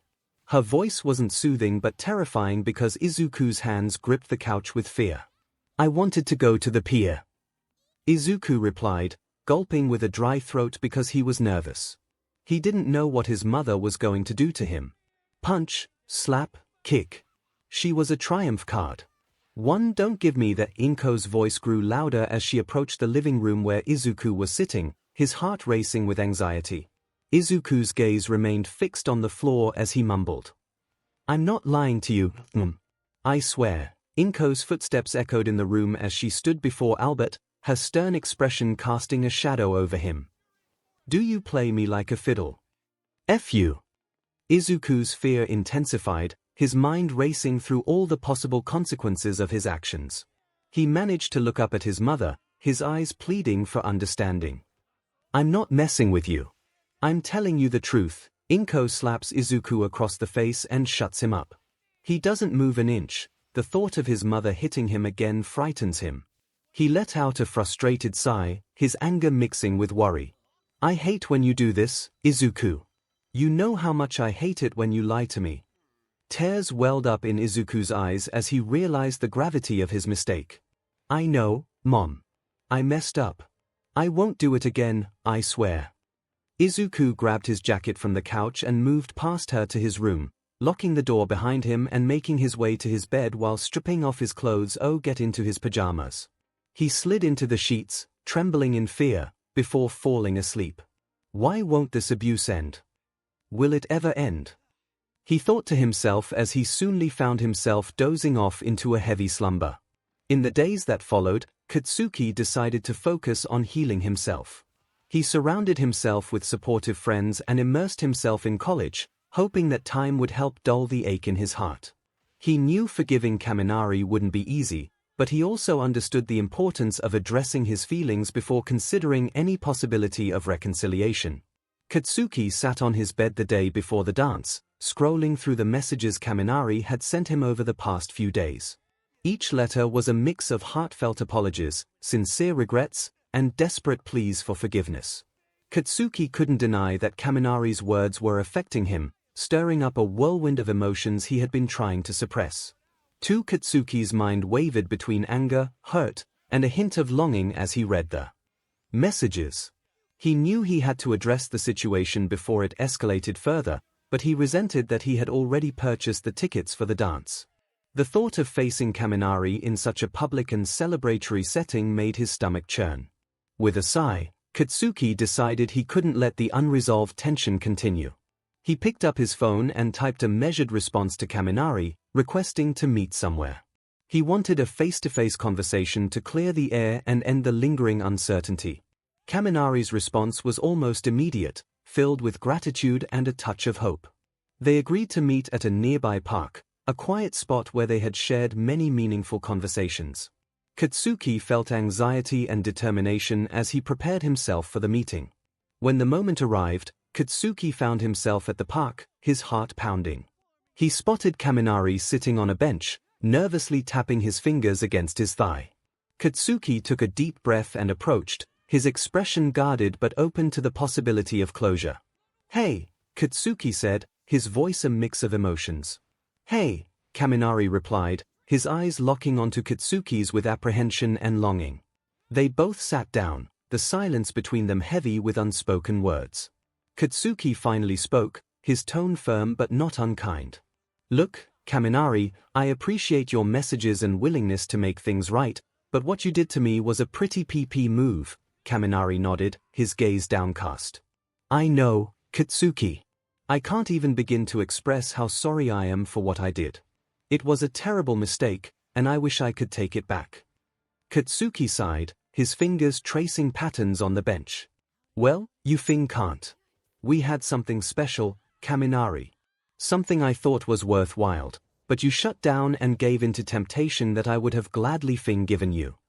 Kaminari's eyes glistened with unshed tears. "I'm a moron, I know that, but I don't want to lose you." Katsuki sighed, tearing his gaze from Kaminari. "You should have thought about that before you almost fed another guy because of lust." Kaminari was in tears. He had no idea how much damage he'd done to his ex-boyfriend. He never considered himself unloyal, but it just shows that he didn't trust himself enough to tell his partner his desires, wants, and needs. Because of it, he'd lost the person who made him feel whole. "I'll forgive you," Katsuki announced. "But I won't forget what you did to me," he explained. One silence settled between them, the moment's weight hanging heavily in the air. Katsuki took a deep breath and turned to leave, his steps deliberate but heavy with the weight of the past. Kaminari remained seated on the bench, watching as Katsuki walked away, his heart aching with regret and longing. Meanwhile, Katsuki guided himself to meet his friends at the basketball court. Izuku finished taking orders from his job before taking his 50-minute break. After a busy rush of customers at the 𝗕𝗏𝗧𝗏 burger joint, Izuku finally had a chance to breathe. He wiped his hands on his apron, a small but satisfied smile tugging at the corners of his lips. The aroma of sizzling burgers and fries filled the air around him as he looked around the bustling restaurant. Izuku's colleagues hustled behind the counter, assembling orders with practiced efficiency. It was a well-oiled machine, and Izuku was proud to be a part of the team. He glanced at the clock and realized that his much-needed break was approaching. "Hey, Midoriya, you're up for your break in a few," his co-worker Ame called out, giving him a friendly nod. "Thanks, 𝗕𝗏𝗄," Izuku replied with a nod. He finished taking the last order for the moment and handed it off to the kitchen staff. He quickly wiped his hands and headed towards the employee break area. The break room was a small space from the bustling restaurant floor. Izuku grabbed a bottled drink from the fridge, sank into a chair, and sighed in relief. He took a moment to check his phone, scrolling through his mother's messages to catch up on a few things. Izuku's thoughts turned to his life and recent events as he sat there. He couldn't help but think about his friend Katsuki and his challenges with his breakup. The complexities of relationships weren't lost on Izuku, and he empathized with the tough decisions Katsuki had to make. Taking a sip of his drink, Izuku pondered the importance of trust and communication in any relationship. He remembered instances when he had faced similar dilemmas, realizing that transparency and honest conversations were often the keys to resolving misunderstandings. Izuku also thought about his desires and aspirations. He had been working at the burger joint for a while, enjoying his colleagues' fast-paced environment and camaraderie. However, he couldn't shake the feeling that he wanted something more, a challenge or an opportunity that would allow him to grow and expand his horizons. Izuku set his drink aside and checked the time with a determined expression. His break was almost over, but he felt renewed purpose. He knew he wanted to continue supporting Katsuki through his difficult times, even if they had just become friends. He stopped to think about Katsuki for a moment, how weirdly he approached him and how oddly they found each other again on one of their worst times. Katsuki had an aura that Izuku found attractive, not because of his perfectly sculpted face, as Izuku told himself, but the simple feeling of being close to him without fear. Katsuki became Izuku's comfort zone, and he wanted to be around him more, if possible. Too, as he returned to the restaurant floor, Izuku carried a sense of optimism and a reminder that even amid a busy workday, there were moments to reflect, recharge, and refocus. He greeted his co-workers with a friendly smile and dived back into the rhythm of the bustling burger joint, ready to tackle whatever challenges lay ahead. On the day of the dance, Katsuki was wandering the city streets, his thoughts a whirlwind of emotions. The air was crisp, and the city lights glowed softly on the sidewalks as he walked. He had planned to attend the dance with Kaminari, but you know the story. As he strolled along, Katsuki couldn't help but feel lonely. The anticipation of the dance had once filled him with excitement, but now, the idea of attending without Kaminari felt daunting. He questioned his decision to consider going, his heart heavy with memories of the past and uncertainties about the future. He passed a small park and decided to sit on a bench, his fingers gripping the edge as he stared into the night. The gentle rustling of leaves and the distant sounds of the city provided a soothing backdrop to his thoughts. Katsuki knew he needed a moment of respite to gather his emotions and find a way to navigate the complex maze of his feelings. As he sat there, he began to reflect on the journey he had embarked upon. The healing process with Kaminari had been slow and filled with both progress and setbacks. While he admired Kaminari's efforts to change, Katsuki still grappled with the fear of being hurt again. He knew attending the dance with Kaminari could mark a turning point or lead to further confusion. Katsuki looked at the stars and scoffed. F this, with a newfound resolve, Katsuki decided he wouldn't dwell on the past. The complications and uncertainties surrounding his relationship with Kaminari left him feeling emotionally drained, and he knew he needed some time for himself. As he left the park, he felt relief and sadness, knowing he was making the right decision for his well-being. Walking through the city streets, he thought of finding solace in one of his favorite comfort foods. The 𝗕𝗏𝗧𝗏 burger joint came to mind, a place he had frequented with friends many times. The idea of indulging in some late-night cravings seemed like the perfect way to unwind and distract himself from the events of the evening. Katsuki's steps quickened as he made his way to the burger joint. The familiar neon sign cast a warm glow over the entrance, and the savory aroma of burgers and fries welcomed him as he walked through the door. The atmosphere inside was cozy and inviting, with a few patrons enjoying their meals. Katsuki turned toward the familiar voice and saw Izuku standing at the counter of the 𝗕𝗏𝗧𝗏 burger joint. A small smile tugged at the corners of his lips as he approached. "Are you prepared?" A male voice calls out to Bakugo, who's engrossed in his phone.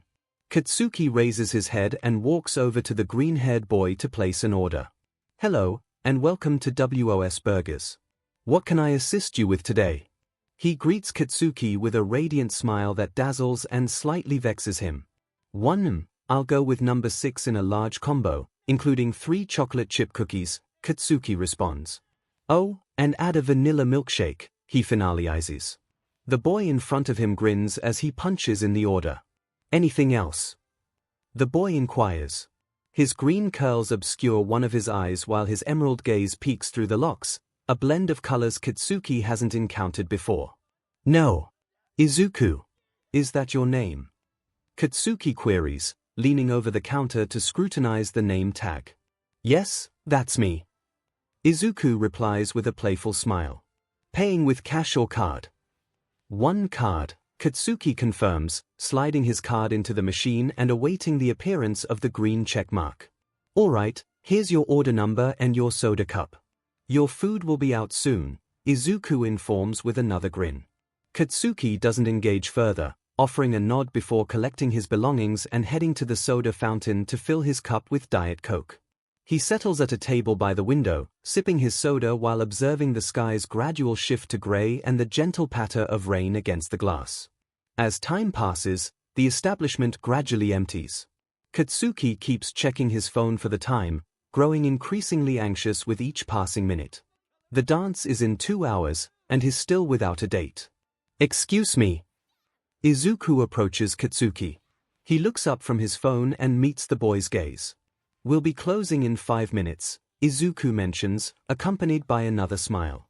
Katsuki acknowledges the information but hesitates to leave the place for reasons he can't pinpoint.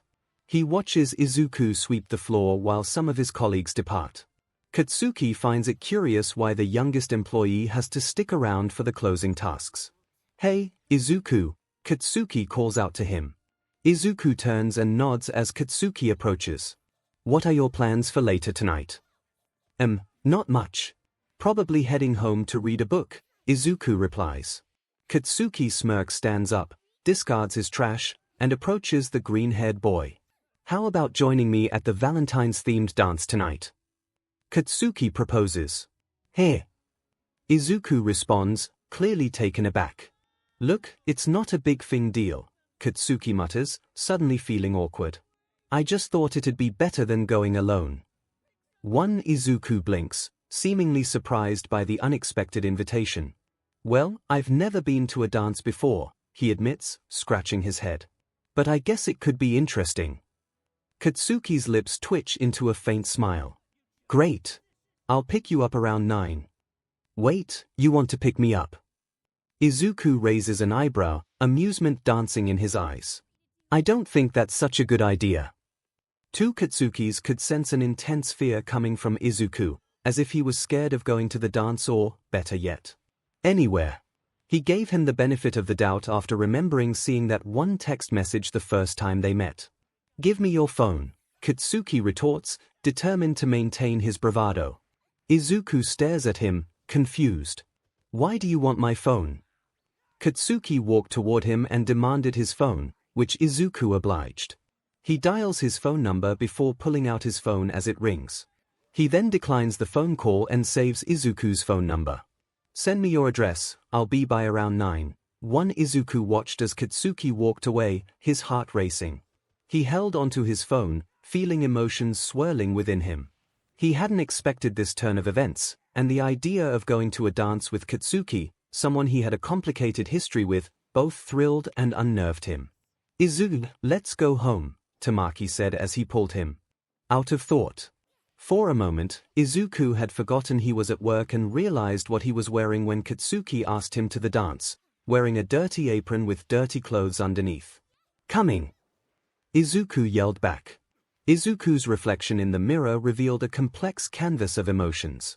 His vibrant green eyes held a tinge of weariness, overshadowed by the remnants of dark circles that told tales of sleepless nights. The water droplets from his recent attempt to refresh himself glistened like fragile diamonds on his cheeks, giving his appearance an ethereal yet somber quality. It was clear to him that the insomnia was still a formidable opponent despite the array of pills he had tried.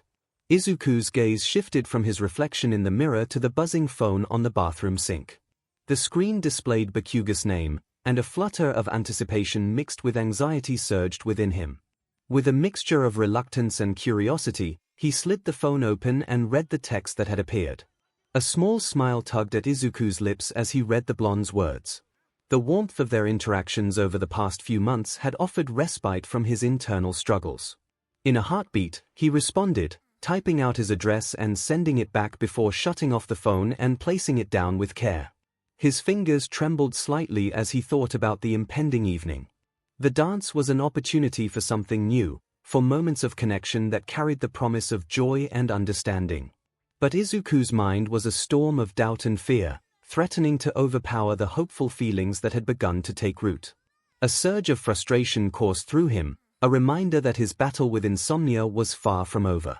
He slammed his hands onto the sink's edge, a release of pent-up emotion that echoed in the quiet bathroom. He knew that succumbing to his negative thoughts would only deepen the divide between him and the potential for happiness that the evening held. Izuku's heart raced as he contemplated the challenge ahead. He knew he wouldn't have an easy chance to slip away once his mother returned from the bar. The mere thought of facing her disapproval was heavy on his shoulders. He knew he had to act swiftly if he wanted to seize the opportunity that had presented itself. Summoning his resolve, he picked up his phone again, his fingers moving quickly over the touchscreen. He shot a new text to Bakugo, his words a mixture of urgency and determination. "Hey, change of plans. Can you meet me at the park a few blocks from my place? It's just easier that way. Thanks." With a deep breath, he hit send, hoping that Bakugo would understand the unspoken complexities of his situation. The park felt like a safer haven, a temporary escape from the judgments and expectations looming over him at home. As he stood there, the bathroom silence wrapping around him, Izuku realized that every step he took toward connection was a whisper against the chaos within. The evening, he held the promise of shared laughter, dancing, and moments that transcended the challenges he faced. As he turned off the bathroom light and walked out, he knew the path he was treading was filled with uncertainty and hope, a delicate dance between the shadows and the light. Izuku's heart raced as he darted into his mother's room, the urgency of the upcoming event spurring him forward. He scanned the room, his gaze finally settling on his father's wedding tuxedo carefully hung up. The sight of it was a bittersweet reminder of the past, a portal to memories that stirred both pain and nostalgia within him. Wearing nothing but boxers, Izuku hesitated for a moment. The tuxedo was more than just a piece of clothing, it held the weight of his father's absence, symbolizing a life forever changed. He felt the echoes of their moments together, the laughter, the advice, and the unspoken understanding.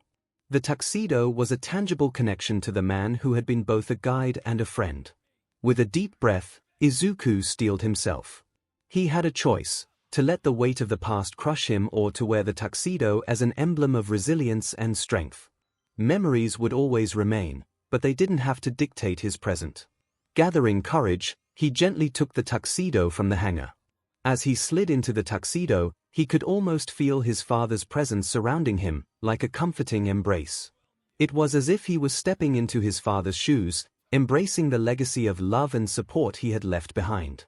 The tuxedo fit him almost perfectly, as if it was meant to remind him that he wasn't alone in his journey. Izuku saw a reflection in the mirror that held vulnerability and determination. He thought of his father's smile, words of encouragement, and the strength he had imparted. This wasn't just about dressing up for a dance, but honoring the past while stepping boldly into the future. With the tuxedo as his armor, Izuku left his mother's room, carrying a newfound purpose. He didn't let the memories hold him back. Instead, he embraced them as a source of strength. Meeting Bakugo at the park, Izuku was greeted by a warm smile that eased his nerves. Bakugo recognized the significance of the tuxedo without needing an explanation, a silent acknowledgement that spoke volumes. Izuku's heart warmed as he approached the blonde, the sight of the maroon tuxedo with a lily tucked into the pocket making his smile widen. The gesture was unexpected and incredibly thoughtful, a reminder that even the most minor details could hold a world of meaning. "Hey," Izuku greeted, his voice carrying a mix of gratitude and genuine happiness. The weight of the past seemed to lift in the presence of Bakugo, replaced by the anticipation of the night ahead. Bakugo's slight smile matched Izuku's, and his eyes held a warmth that spoke volumes. "Hey," he said, his reply genuine and filled with admiration. "Sorry for jumping on you about meeting here instead. My mother would kill me if she knew I was going out tonight," Izuku admitted as he brushed his hair from how awkward he felt towards Bakugo. Bakugo turned his attention fully toward Izuku as they walked, his understanding gaze meeting the green eyes of Izuku. He listened attentively as he opened up, revealing the vulnerability hiding beneath the surface. The honesty in Izuku's words resonated deeply with him. "It's all right, Izuku," Bakugo replied softly, his voice gentle and reassuring. "I get it. I'm glad you're here, even if it took a bit of rearranging." Izuku's tense shoulders seemed to relax slightly at Bakugo's understanding.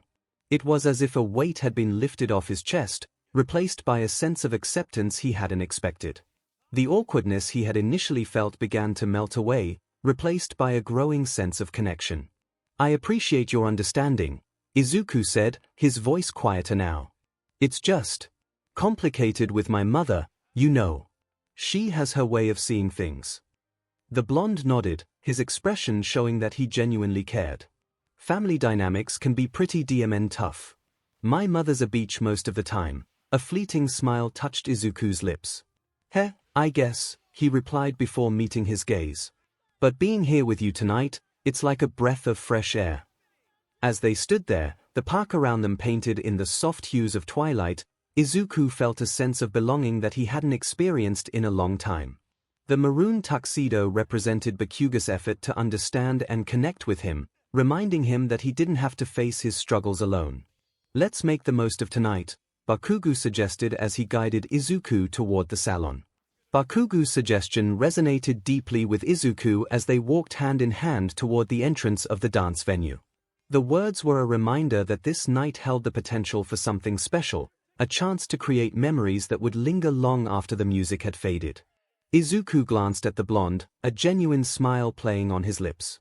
"Yeah, let's do that." The two entered the salon, and the vibrant atmosphere engulfed them.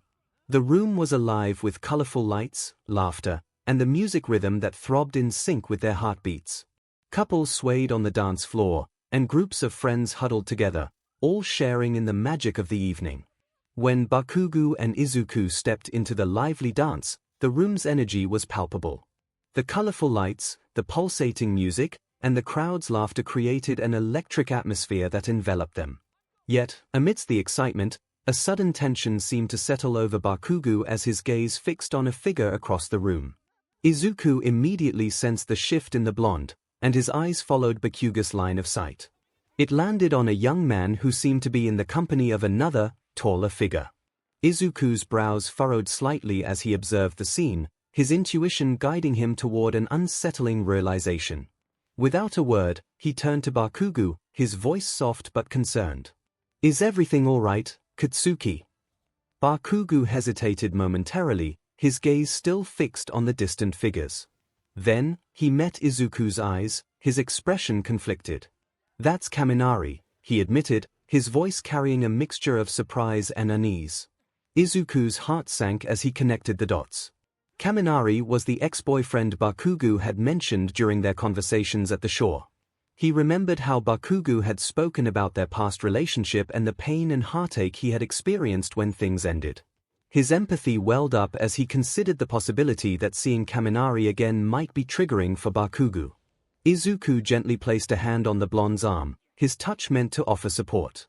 "Hey, if you need a moment or want to step away, just let me know," Izuku said softly. Bakugo took a deep breath, his gaze finally leaving Kaminari and settling on Izuku. He offered a grateful smile, his appreciation evident in his eyes. "Thanks, Izuku. It's just a surprise seeing him here, that's all." As the music continued to play, Izuku and Bakugo stood together, finding a quiet corner away from the commotion of the dance floor. Their bond seemed to grow stronger in that moment, a reminder that their connection was built on shared experiences and mutual understanding. "Whatever you decide, I'm here," Izuku said, his words carrying a sincerity that came from a place of genuine care. The blonde's playful eye roll and chuckle seemed to dispel some of the tension that had lingered in the air.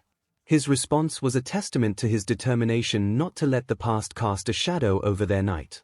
"Let's have a fing night to remember, alright?" Izuku found himself chuckling along, appreciating Bakugo's light-hearted spirit. "Absolutely," Izuku agreed, a grin forming on his lips as Bakugo took his hand. The touch was reassuring, a connection that spoke of shared moments and understanding. The dance floor beckoned once more as the music shifted to one of Bakugo's favorite songs. The rhythm pulsed through the air, inviting them to join the crowd and lose themselves in the melodies. Without hesitation, the blonde pulled Izuku onto the dance floor, their steps following the beat. The laughter and energy of the room surrounded them, creating a sense of exhilaration that was hard to resist. As they moved together, their bodies swaying in harmony, Izuku couldn't help but smile at the simple joy of the moment. The worries of the outside world seemed to fade away, leaving only the present, a present filled with music, lights, and the warmth of Bakugo's hand in his. The night was a whirlwind of color, laughter, and shared moments. The two danced through songs, their steps testament to their ability to find happiness despite life's complexities. The music seemed to mirror their journey, fast-paced and ever-changing, yet filled with moments of connection and unity. Bakugo's laughter and exuberance were infectious, spreading to Izuku as they spun and twirled on the dance floor. The worries about Kaminari and the past seemed to dissolve after their shared laughter and movement. It was as if they were rewriting their story, one step at a time. The dance floor's energy pulsed around Izuku and Bakugo as they moved together, the music and laughter enveloping them in a world of shared joy. Their connection had deepened through the night, and every step seemed to bring them closer. However, a storm of tension was brewing on the periphery. Kaminari's presence was an unwelcome interruption to their newfound harmony. As he approached, his jealousy and frustration cast a shadow over the moment. Izuku watched as the scene unfolded, his brow furrowing with concern. He could feel the weight of Kaminari's emotions, a mix of resentment and longing. Bakugo's expression shifted from surprise to a mixture of exasperation and discomfort. Kaminari's bickering was an unexpected disruption to a carefree evening. Izuku's hand remained loosely intertwined with the blonde's, his grip tightening subtly in solidarity. "Look, Kaminari, I thought we were over all this," Bakugo said, his tone a mix of frustration and weariness. Kaminari's response was heated, a swirl of emotions building beneath the surface. His words carried the pain of past hurt, and Izuku could feel the tension in the air as the situation escalated. Meanwhile, the repercussions of Kaminari's actions were felt elsewhere on the dance floor. Kaminari's date, 𝗬𝗪, was upset about being neglected for Kaminari's attention. The ripple effect of his jealousy was starting to impact those around him. As the scene unfolded, Izuku's gaze shifted between Bakugo and Kaminari, his concern evident. He wanted to support the blondie, to stand by his side as the storm raged, but he couldn't ignore his worries. The clock seemed to taunt him, a reminder that his situation at home remained unresolved. The tension in the air grew thicker. Bakugo squared his shoulders and met Kaminari's gaze head-on. "Oi, Sparks. Cut this SHT out, we've both moved on." 𝗵𝗵𝗲's voice crackled with bitterness. Moved on, here. Seems like you've moved on pretty fast. Can't believe you're here with this guy instead of me. Izuku felt a twinge of discomfort at being referred to as this guy, but he focused on Bakugo and Kaminari. The blonde's patience was thin, his jaw clenched as he responded, "You don't get to dictate who I spend my diamond time with, dude." Izuku caught Bakugo's eye amid the chaos, silently communicating his unease. He knew that leaving the dance early might be the best choice given his circumstances, but he didn't want to abandon him amid this turmoil. Zero, watching from a distance, finally stepped in, his voice tinged with frustration. "Cammy, you invited me here but barely paid attention to me all night. It's like you're more focused on your ex than me." Kaminari's face contorted with mixed emotions, regret, frustration, and a lingering attachment. He seemed torn between his pride and his unresolved feelings. I didn't mean for things to turn out like this."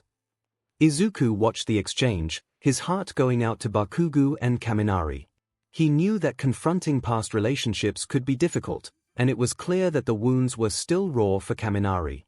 As Bakugo observed Kaminari's regretful demeanor, a mixture of emotions swirled within him. He couldn't help but empathize with the pain that lingered within his ex-boyfriend. The blonde knew firsthand the tumultuous nature of emotions that arose from past relationships. His feelings were complex, anger at Kaminari for disrupting their evening, yet a degree of understanding. Taking a deep breath, Bakugo turned his attention back to the dance floor, trying to shift his focus from the lingering tension. He wasn't sure how to approach Kaminari, whether to offer him a moment of understanding or keep his distance. Meanwhile, Izuku stepped back from the conversation, feeling like an observer amid a complex web of emotions. As he moved away from the group, he bumped into someone unexpectedly. Startled, he looked up to see a familiar face. "Sorry," Izuku apologized, his gaze meeting Kirishima's. Kirishima, who happened to be Bakugo's best friend, chuckled. "No worries, mate." "Izuku, right?" "Yeah, that's me," Izuku replied, smiling. He had heard about Kirishima from the blonde and felt a mix of curiosity and relief to have someone to talk to amidst the emotional turmoil. Kirishima's expression turned friendly. "I've heard a lot about you from my Baku bro." Izuku's cheeks flushed slightly, but he appreciated the kind words. "Thanks, Kirishima. Katsuki seems like a great guy." The redhead's grin widened. "He sure is. You two seem to be having a blast on the dance floor." Izuku's gaze drifted back to Bakugo and the dance floor, where the energy had returned to celebration. "Yeah, it's been a great night." Kirishima's gaze followed Izuku's. "Listen, if you ever need someone to talk to or if things get too overwhelming, feel free to reach out. Bakugo and I are both here for you." Izuku's heart warmed at the offer of support. "I appreciate that, Kirishima." "Thanks. And please, call me Kiri," he says before giving Izuku a cheeky smile to meet Bakugo on the dance floor with the other two. As Izuku's smile at Bakugo and his best friend faltered, his phone suddenly erupted with missed calls and unread messages from his mother. Panic surged through him like a lightning bolt, and his heart raced as he realized the urgency of the situation. The fear of what awaited him if he didn't leave immediately gripped him with an iron fist. With trembling hands, he grabbed his phone, his breath coming faster as he read the messages. His chest tightened, and he felt a shiver run down his spine. The reality of his situation was stark. Leaving now was a matter of urgency and his safety and well-being. His decision was swift and instinctual. He turned and bolted out of the dance room, the music and laughter fading behind him as his focus narrowed to a goal, getting away before it was too late. The urgency in his steps mirrored the frantic pace of his thoughts, each heartbeat a reminder of the impending danger he was escaping. Bakugo caught the sudden shift in Izuku's expression from a distance, a flinch, a look of distress. His intuition kicked in, a surge of concern washing over him like a wave. Without hesitation, he abandoned the ongoing conversation, his worry for Izuku eclipsing everything else.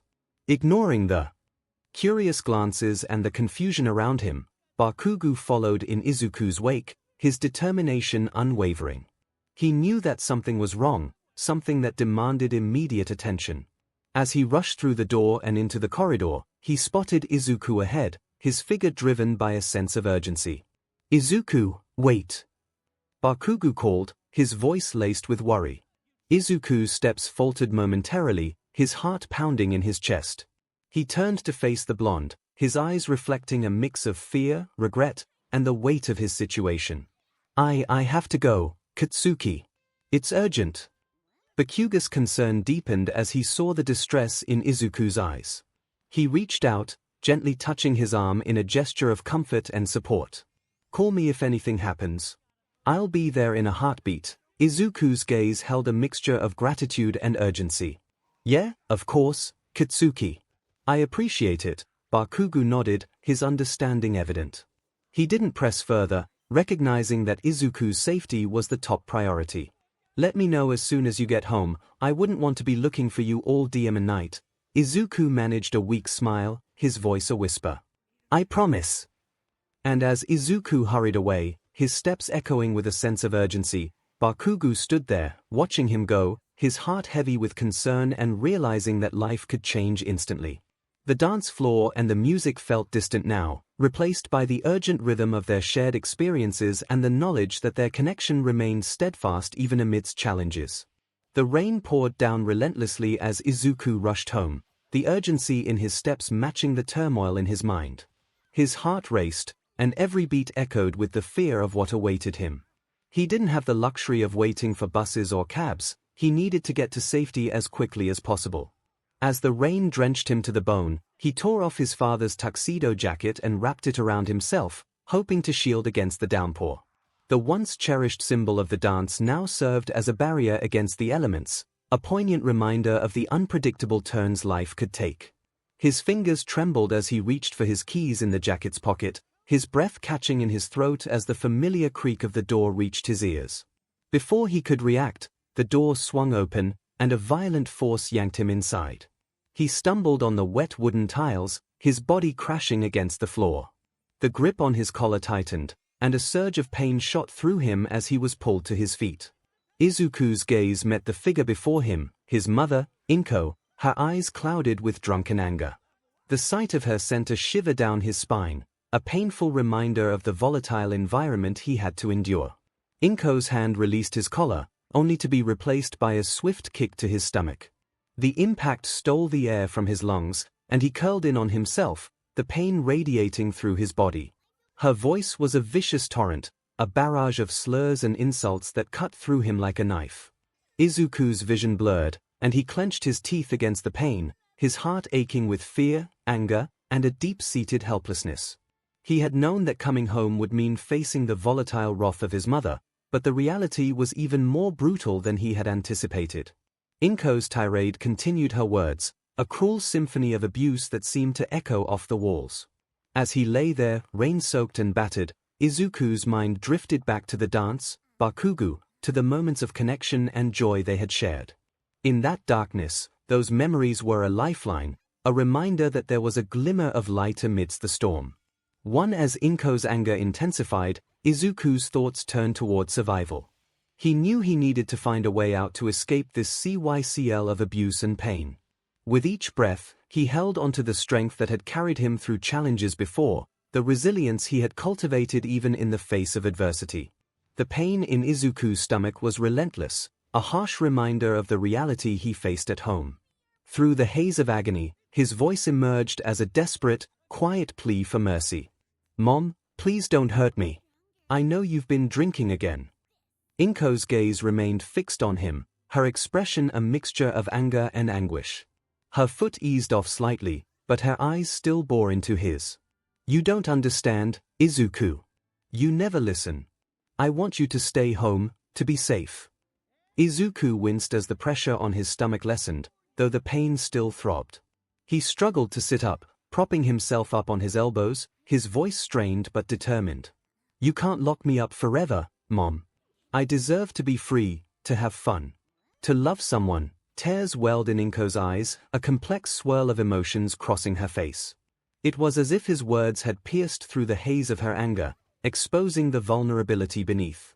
"You're all I have, Izu. I'm scared for you out there."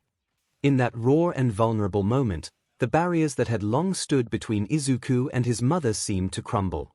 Her words, filled with a rare honesty, pierced through the pain and the darkness, reaching a place deep within Izuku's heart. All she wanted was for him to be safe, a simple, heartfelt longing that held a depth of meaning he had never fully grasped. As the tears flowed down their faces, the realization that they were both yearning for the same thing forged a connection that transcended their past struggles. In a sudden surge of emotion, Izuku lunged forward, his arms open wide. Inko, overcome by her feelings, met him halfway, and they clung to each other on the rain-soaked floor, their tears mingling. The room echoed with shared sobs, a cathartic release of years of pain and suffering. The storm outside seemed to reflect their emotions, its intensity serving as a backdrop to the emotional storm they were navigating within their hearts. Amidst the tears and the embrace, Izuku and his mother found a genuine connection. It was a moment of vulnerability, of baring their souls to each other, stripped of pretense and defenses. In that shared embrace, they were not just mother and son but two individuals grappling with their wounds and trying to find a way to heal. Inko's grip on Izuku tightened, and her voice, still shaky, held a note of sincerity as she whispered, "I'm so sorry, Aizu." Izuku's response was a whispered reassurance, his voice carrying the weight of his longing for understanding and change. "I forgive you, Mom. We can make things better." As they clung to each other, the storm outside began to subside, the rain slowing to a gentle patter against the windows. It was as if nature mirrored the shift within the walls of their home, a shift towards healing, understanding, and the possibility of a new beginning. 𝗕𝗵𝗃, Happy Halloween. 𝗕𝗵𝗃, the morning light filtered softly through the windows, glowing gently on the surroundings. Izuku felt unusually calm as he emerged from his room, the weight of the past night's turmoil seemingly lifted. His gaze shifted to the living room, where he found his mother sitting on the couch, her eyes fixed on the outside world, lost in thought. A quiet understanding settled over Izuku as he observed her from a distance. The previous night's events had shifted his perspective, allowing him to see his mother in a new light. The realization that her actions, while hurtful, stemmed from a place of concern had cast a different hue on their relationship. He had chosen to forgive and open the door to healing, recognizing that Inko's struggles were intertwined with his own. A sense of purpose fueled his movements as he got ready for college. His path forward was more straightforward now, focused on his studies, dreams, and building a future that transcended the cycle of abuse. The memory of the embrace, the tears, and the shared vulnerability continued to resonate within him, a reminder that change was possible. Just as he was about to leave, his mother's voice called out from the kitchen. The sound was different now, devoid of the anger and tension that had characterized their interactions. Curiosity piqued, Izuku walked toward the kitchen, finding his mother preparing breakfast with a gentleness he hadn't witnessed in a long time. "Hey, sweetie," Inko said softly, her gaze meeting his with a mixture of earnestness and warmth. "I made your favorite breakfast. Sit down, let's talk." Izuku felt a tentative smile tug at his lips as he sat at the kitchen table. The air was charged with a newfound sense of possibility, and he was willing to embrace it. "Thanks, 𝗬𝗵." She offered him a plate of pancakes, her expression reflective. "I wanted to say again how sorry I am for everything, Aizu. Last night was a wake-up call for me, a moment of clarity." Izuku's heart swelled with a mixture of emotions, forgiveness, hope, and a longing for healing. He accepted the plate, his voice was soft but sincere. "I know, Mom. And I forgive you." She looked at him, gratitude evident in her eyes. "Thank you." Izuku noticed the wine glass beside his mother's plate as he sat at the kitchen table. An internal conflict arose within him, a battle between his longing to believe in the positive change and the lingering suspicion that her apology might be short-lived. He reminded himself that people can change and that forgiveness and hope are essential for healing. With an effort to focus on the present, the green-eyed boy chose to ignore the wine glass and the doubts that nagged at him. He steadied his thoughts, determined to approach the situation with an open heart. It was a conscious decision to give his mother a chance, to see if her words held the potential for transformation. Standing up, he leaned in to kiss her on the cheek, the gesture reflecting his tentative embrace of their renewed connection. "I'll see you later, Mom," he said, his voice bringing warmth and hope. 𝗏𝗏 offered a soft smile in return, her eyes glimmering with sincerity. "Take care, Izu." With a final glance, he grabbed a pancake and stuffed it into his mouth, his movements imbued with urgency. He knew the bus was waiting and couldn't afford to be late for college. Rushing out of the house, Izuku's heart beat with a mix of determination and unease. The memory of the previous night's vulnerability and the morning's breakfast conversations swirled in his mind. He tried to shake off the lingering doubts and focus on the possibilities of change. As he arrived at the staircase, he couldn't resist the urge to slide down the railing, a small act of exhilaration amidst the tumult of his thoughts. Reaching the bus stop just in time, he boarded the bus, his gaze drifting out the window as the scenery passed.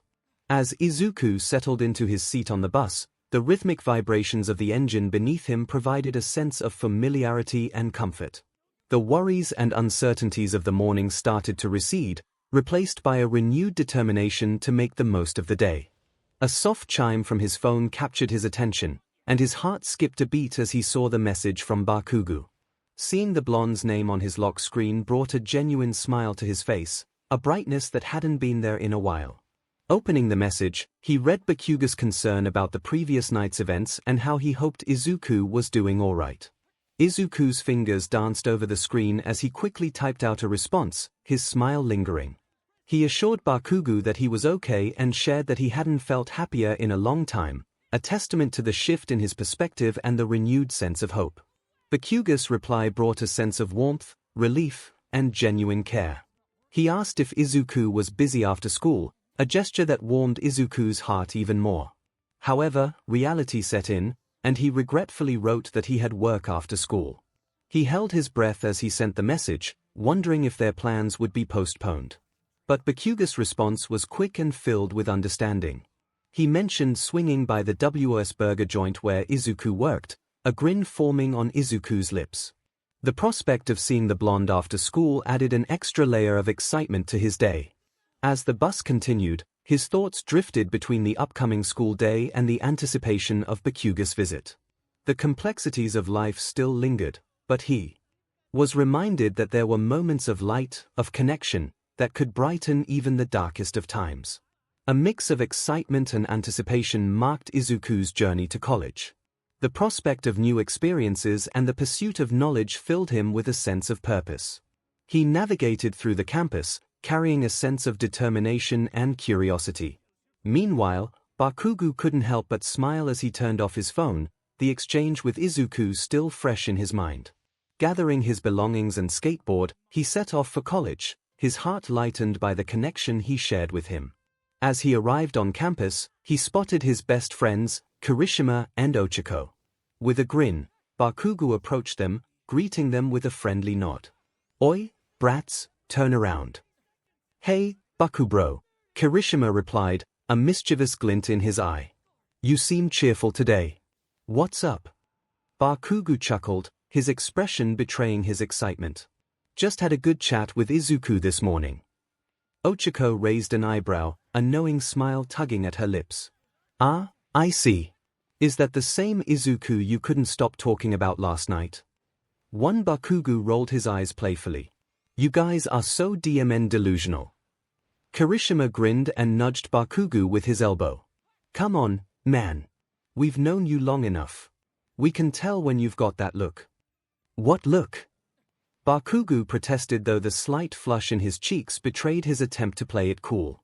One Ochako laughed. "Them smitten look, my guy." Bakugo feigned exasperation, shaking his head. "Don't be fing ridiculous. It's not like that. We're just getting to know each other better." Kirishima smirked. Sure. Just getting to know each other with heart emojis and late-night messages." Bakugo sighed, realizing his friends were right. He had been developing feelings for Izuku, though he hesitated to label them. "F off, dumbass." Ochako grinned, clapping Bakugo on the back. "Embrace it, man. You have a crush." One Bakugo couldn't help but smile, despite his protests, as he considered the newfound connection he shared with Izuku. "Don't make a big deal out of it. Kirishima chuckled, playfully ruffling Bakugu's hair. "No big deal, man. We're just happy to see you happy." Ochako chimed in with a grin. "Exactly. So, when are you seeing Izuku again?" Bakugu couldn't help but blush a little as he replied, "At his job after classes." Kirishima winked. "A burger date, here. Nice choice, Bakubro." As they continued to tease Bakugu, he couldn't deny the warmth in his chest. The idea of seeing Izuku again after college filled him with anticipation and excitement, and he was grateful for the support and understanding of his friends. Meanwhile, Izuku was immersed in his college classes, his mind absorbing knowledge like a sponge.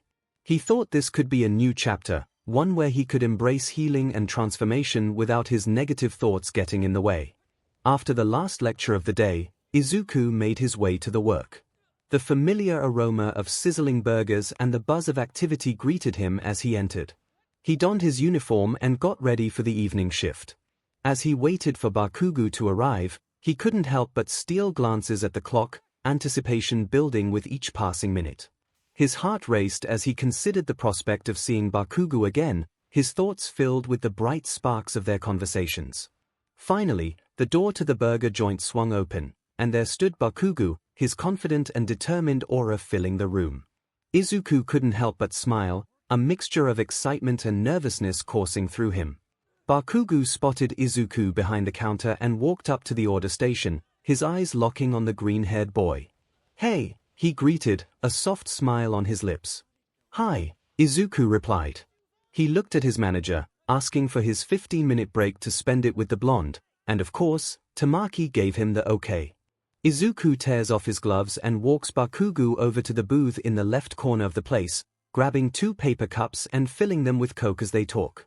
He caught a glimpse of the blonde looking at him, making him feel quite uneasy, but in a good way. "So, how was the dance?" After I left, Izuku cleared his thoughts about seeing Katsuki not say a single word. He looks away momentarily as the straw to his cup lands in his mouth. "Real thing boring.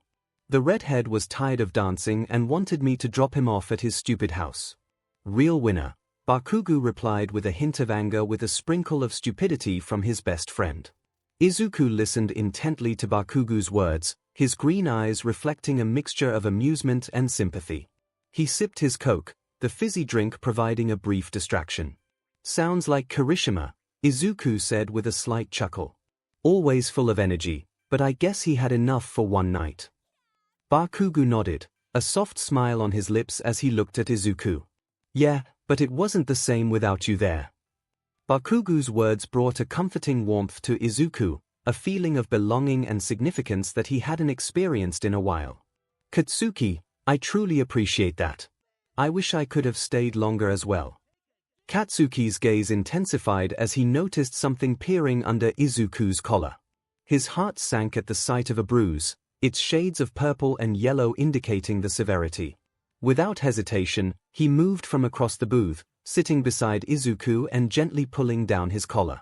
Izuku flinched at the contact, but their eyes met briefly, and in Bakugu's gaze, Izuku saw a mix of concern and anger. Bakugu, his voice laced with concern, asked, "Who did this to you?" Izuku hesitated, his eyes flickering with emotions, but he decided to be honest. "It's nothing. Just a small accident." But Bakugu wasn't convinced. He leaned in closer, his voice soft yet determined. "You can tell me, Aizu." Izuku felt a lump in his throat as he met Bakugu's intense gaze. "It's complicated. I promise I'll talk to you about it, but not now, okay?" Bakugu nodded, though the worry in his eyes remained. "All right. Just know that I'm here for you, no matter what." Izuku managed a small smile, touched by Bakugu's concern. "Thank you, Katsuki. It means more to me than you know." Upon realizing that Izuku would eventually confide in him about the secrets hidden behind closed doors in his home, Katsuki engaged in other conversations to pass the time until Izuku had to return to his work duties. When Izuku, after donning his gloves, returned to the registers, he handed Katsuki a meal as an expression of gratitude for his genuine concern. While making his way to school the next day, Izuku sensed an unusual tension in the air between him and his mother. The atmosphere was difficult to pinpoint, and as he bid Inko farewell, the words "I love you" left his lips, leaving a peculiar taste in his mouth behind. Despite wanting to believe his mother's assurances, Izuku's gut instincts contradicted her words. The commencement of finals marked the beginning of a challenging week for Izuku at college. Hindered by his stress and anxiety issues, he wasn't fully prepared. Anxiety is a common experience for everyone, but Izuku, facing more severe episodes, relied on medication, a fact once mocked by his bullies. As each PRD passed and exams unfolded, Izuku felt the weight of his mother's expectations pressuring him. The burden seemed insurmountable, leading him to yearn for release, a lifeless body adrift like a feather in the wind. However, his mother's expectations surpassed the bounds of human possibility. A familiar voice interrupted Izuku's thoughts. "Hey, how are you holding up?" Ida, with his glasses nearly falling off, stood behind Izuku. With a snort, Izuku turned to face him, a small smile forming at the corners of his mouth. Ida draped an arm around Izuku's neck, guiding him to an outdoor cafe. "Why haven't we caught up lately?" "It's the end of the semester," Ida observed, diverting his attention from Izuku and positioning himself in front of him. "I know, and I apologize. There's been a lot going on recently," Izuku responded, rubbing his head and avoiding eye contact. Glancing up, he tried to smile at his friend, only to have the moment disrupted by a buzzing phone in his pocket. While Ida immersed himself in something else, Izuku retrieved his phone, perusing Katsuki's text. It contained a surprisingly sweet message, causing his heart to skip a beat. "Hey, Aizu. I just wanted to let you know that my foolish friends dragged me to a beach gathering and wondered if you could join. Text me when you can if you're up for it." Katsuki Ida nudged Izuku, indicating it was his turn to make a request. Tucking his phone away, Izuku ordered what he wanted before heading to the other side of the cafe to pick up his order. They settled outside for a chat. "So, spill the beans. What's happened since the dance you attended?" Ida inquired, sipping his coffee while closely observing Izuku's demeanor. Izuku's body tensed, and his legs tapped rhythmically. "Not much, honestly. Work's been consuming most of my time," Izuku replied, not entirely truthful due to his mother's tumultuous episodes. He cleared his throat. "I've been catching up on my latest manga series, though," he smiled, though Ida sensed the smile was forced rather than genuine. "Izuku, we've been pals since middle school. You can share anything with me, and I wouldn't judge you, you know that. Right?" Ida adjusted his glasses after placing his cup on the table. Izuku's eyes widened at his best friend's words. "Yeah, of course, I know that. I appreciate you, and from day one, you've had my back, but it's just too embarrassing to discuss," Izuku admitted, a lump forming in his throat, resisting blinking to hold back tears. Ida leaned back, studying Izuku's troubled expression. The weight of unspoken words lingered in the air between them. "Aizu, we've faced embarrassing and tough moments together since middle school. Nothing you could say would change how I see you," Ida reassured, his genuine concern evident in his eyes. Taking a deep breath, Izuku decided to open up. "It's not work that's been keeping me occupied. It's my mom, she's been having these episodes of emotional outbursts. I don't know how to deal with it, Ida." Ida's expression shifted from curiosity to understanding. "Why didn't you tell me sooner? We're friends, you mustn't go through this alone." Izuku sighed, relieved to have finally shared his burden. "I didn't want to burden you, and I didn't know how to bring it up. It's been tough, and I've been trying to keep a brave face." "Well, you don't have to anymore. We're in this together. Let's figure out how to help your mom and ensure you're not carrying this weight alone," Ida declared, a supportive determination in his voice. The two boys conversed earnestly, Izuku finally opening up about his challenges. Ida listened attentively, his shock growing with each revelation of the abuse Izuku endured, just for hanging out with someone, returning late from work, or even doing nothing at all. Unable to contain his concern, Ida suggested that Izuku make an excuse to come to his house that evening under the pretense of studying for finals. Ida knew it was a white lie since today was the last day of finals, but he needed a private space to address the issue with his best friend without the risk of being overheard. Izuku, understanding the urgency, nodded in agreement. He promised to swing by Ida's place after work and take the opportunity to talk. In the meantime, Ida advised him to skip class and spend time with Katsuki and their friends to blow off some steam. Taking out his phone, Izuku swiftly texted Katsuki, informing him he was on his way.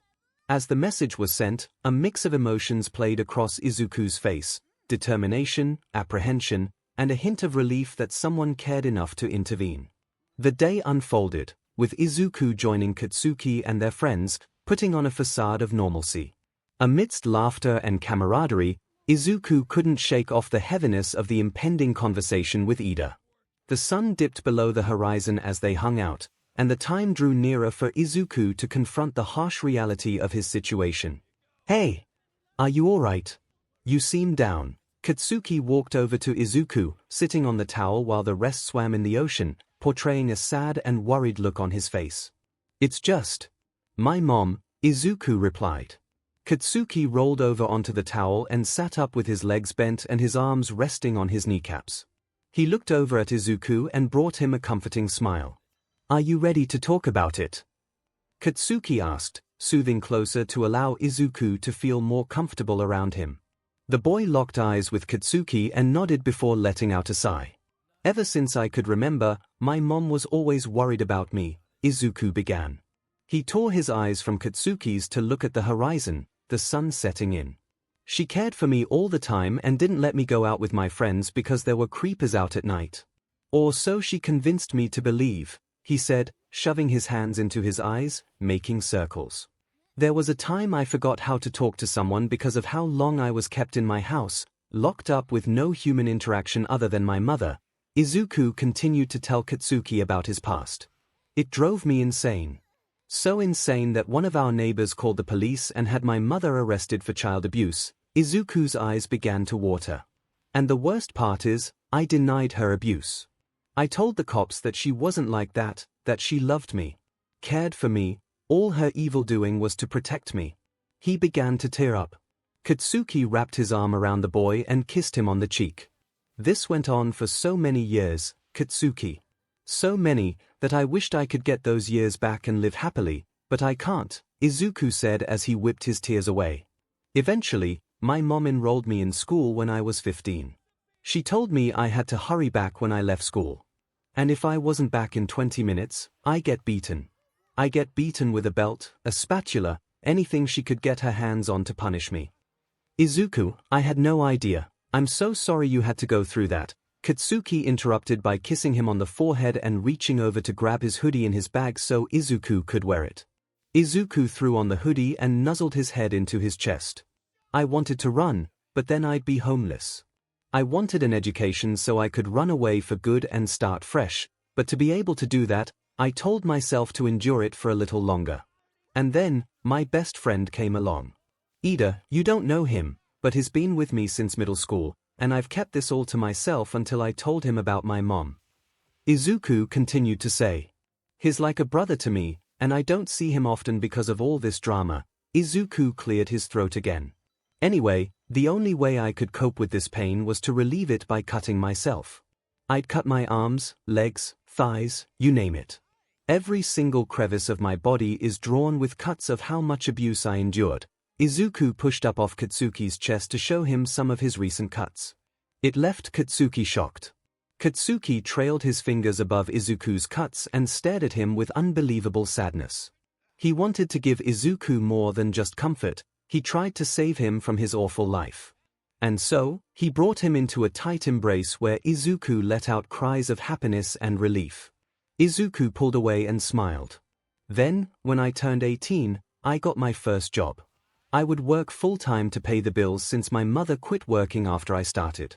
She then used more than half the money I gave her for rent on booze, and she'd hound it down the second her eyes laid upon the wine. At this time, I was able to run away like I'd dreamed of, but I got so used to the abuse and her that I stayed. I stayed for 3 more years," Izuku cried out. He buried his face into his hands while Katsuki petted his hair and let out tears of empathy. "Now that I'm 20, I'm too afraid to leave. I am too scared of what my mother might do to me when I disobey her. I'm so frightened, Katsuki.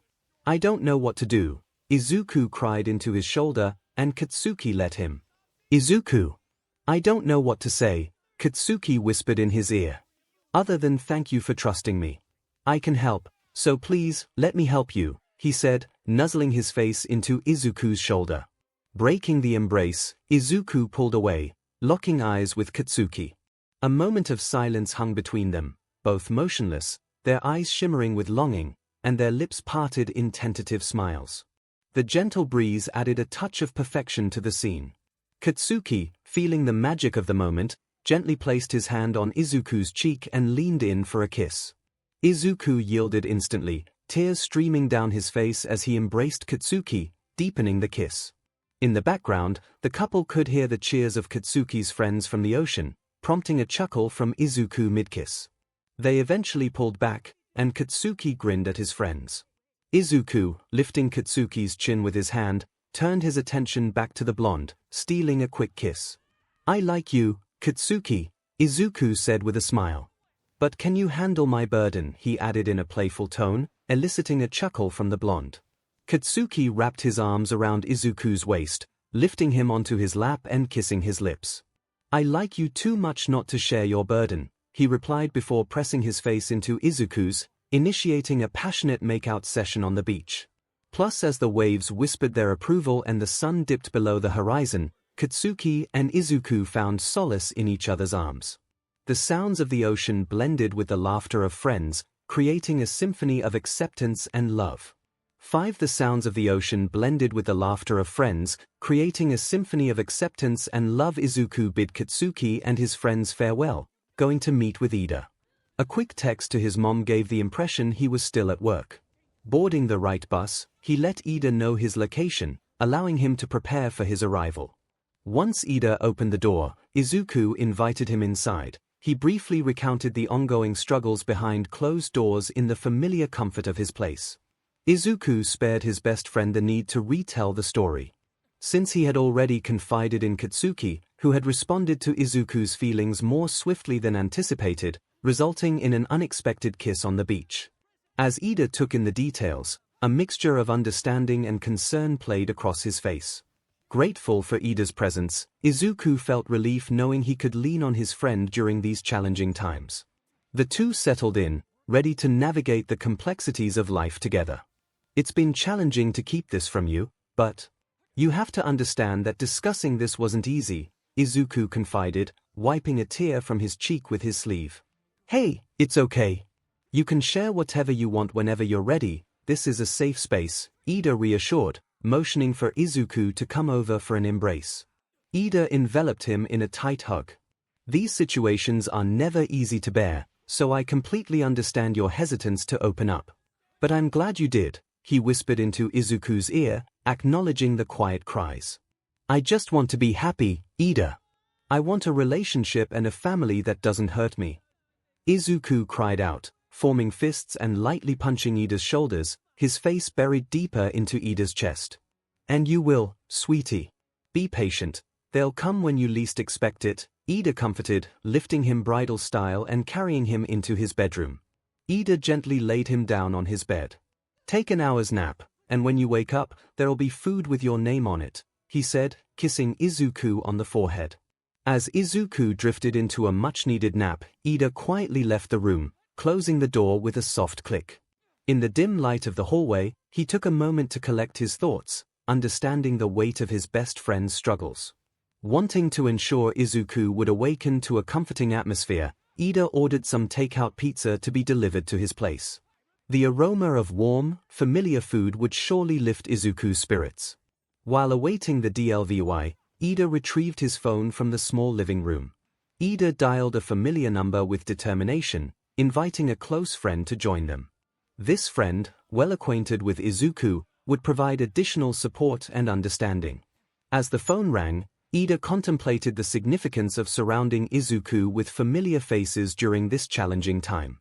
After a brief conversation, Ida secured the friend's commitment to join them. With everything falling into place, he returned to the kitchen, eagerly awaiting the arrival of the pizza and the trusted friend who would undoubtedly offer Izuku a sense of comfort and familiarity upon awakening. After a while, a soft knock echoed through the apartment, signaling the arrival of the anticipated pizza 𝗕𝗫𝗍𝗧. Ida swiftly opened the door to reveal Todoroki standing there calmly. Todoroki, another of Izuku's best friends, stepped inside, acknowledging Ida with a nod. Ida greeted him warmly, "Hey, Todoroki. Thanks for coming." Todoroki nodded in response, understanding the unspoken gravity of the situation. Todoroki was Izuku's friend way before Ida came along. They met at summer school one day and were inseparable. It was the only thing Izuku's mother ever let him have. At 7, Izuku started feeling weird about girls and boys. He'd look at girls and get grossed out, but when he looked at the boys, he smiled like he felt comfort. Todoroki was the first to approach him. He strikes up a conversation, and things move along quite nicely. The next thing they knew, they were best friends. At the time, Todoroki didn't have the attention he wanted at that age, which he shared with Izuku. And because of this, they couldn't stand being away from each other, to the point where electricity was between them. Izuku took Todoroki one day after classes towards the tents and zipped it closed. It was an hour till supper before they had to leave their tents, so they took advantage of experimenting with each other. Izuku pumped Todoroki's member and vice versa, trying to figure out how to get each other off or make each other feel good at such a young age. Eventually, they found their happy medium, and the entire tent was full of soft groans, sweaty palms, and teary eyes from how much they enjoyed each other. To finish their session, they shared a long kiss and let each other come. And since then, they would continue to get each other off every day after classes until summer camp was over. As they briefly reconnected in middle school, the passage of time became a dividing force, and they lost touch. Izuku's withdrawal from school further isolated him, severing the ties that once bound him with Todoroki and other friends. In the hallway, Ida approached Izuku with a gentle inquiry, "Hey, did you sleep well?" He guided Izuku toward the living room, understanding that Izuku was still in the process of waking up, his eyes blurry from yawning. Izuku, grateful for Ida's presence, managed a small smile. "Yeah, I guess," he replied, his voice carrying the weight of unspoken struggles. The living room, adorned with comforting familiarity, awaited them as a space where past connections could be rekindled, even in the face of the challenges unfolding in the interim.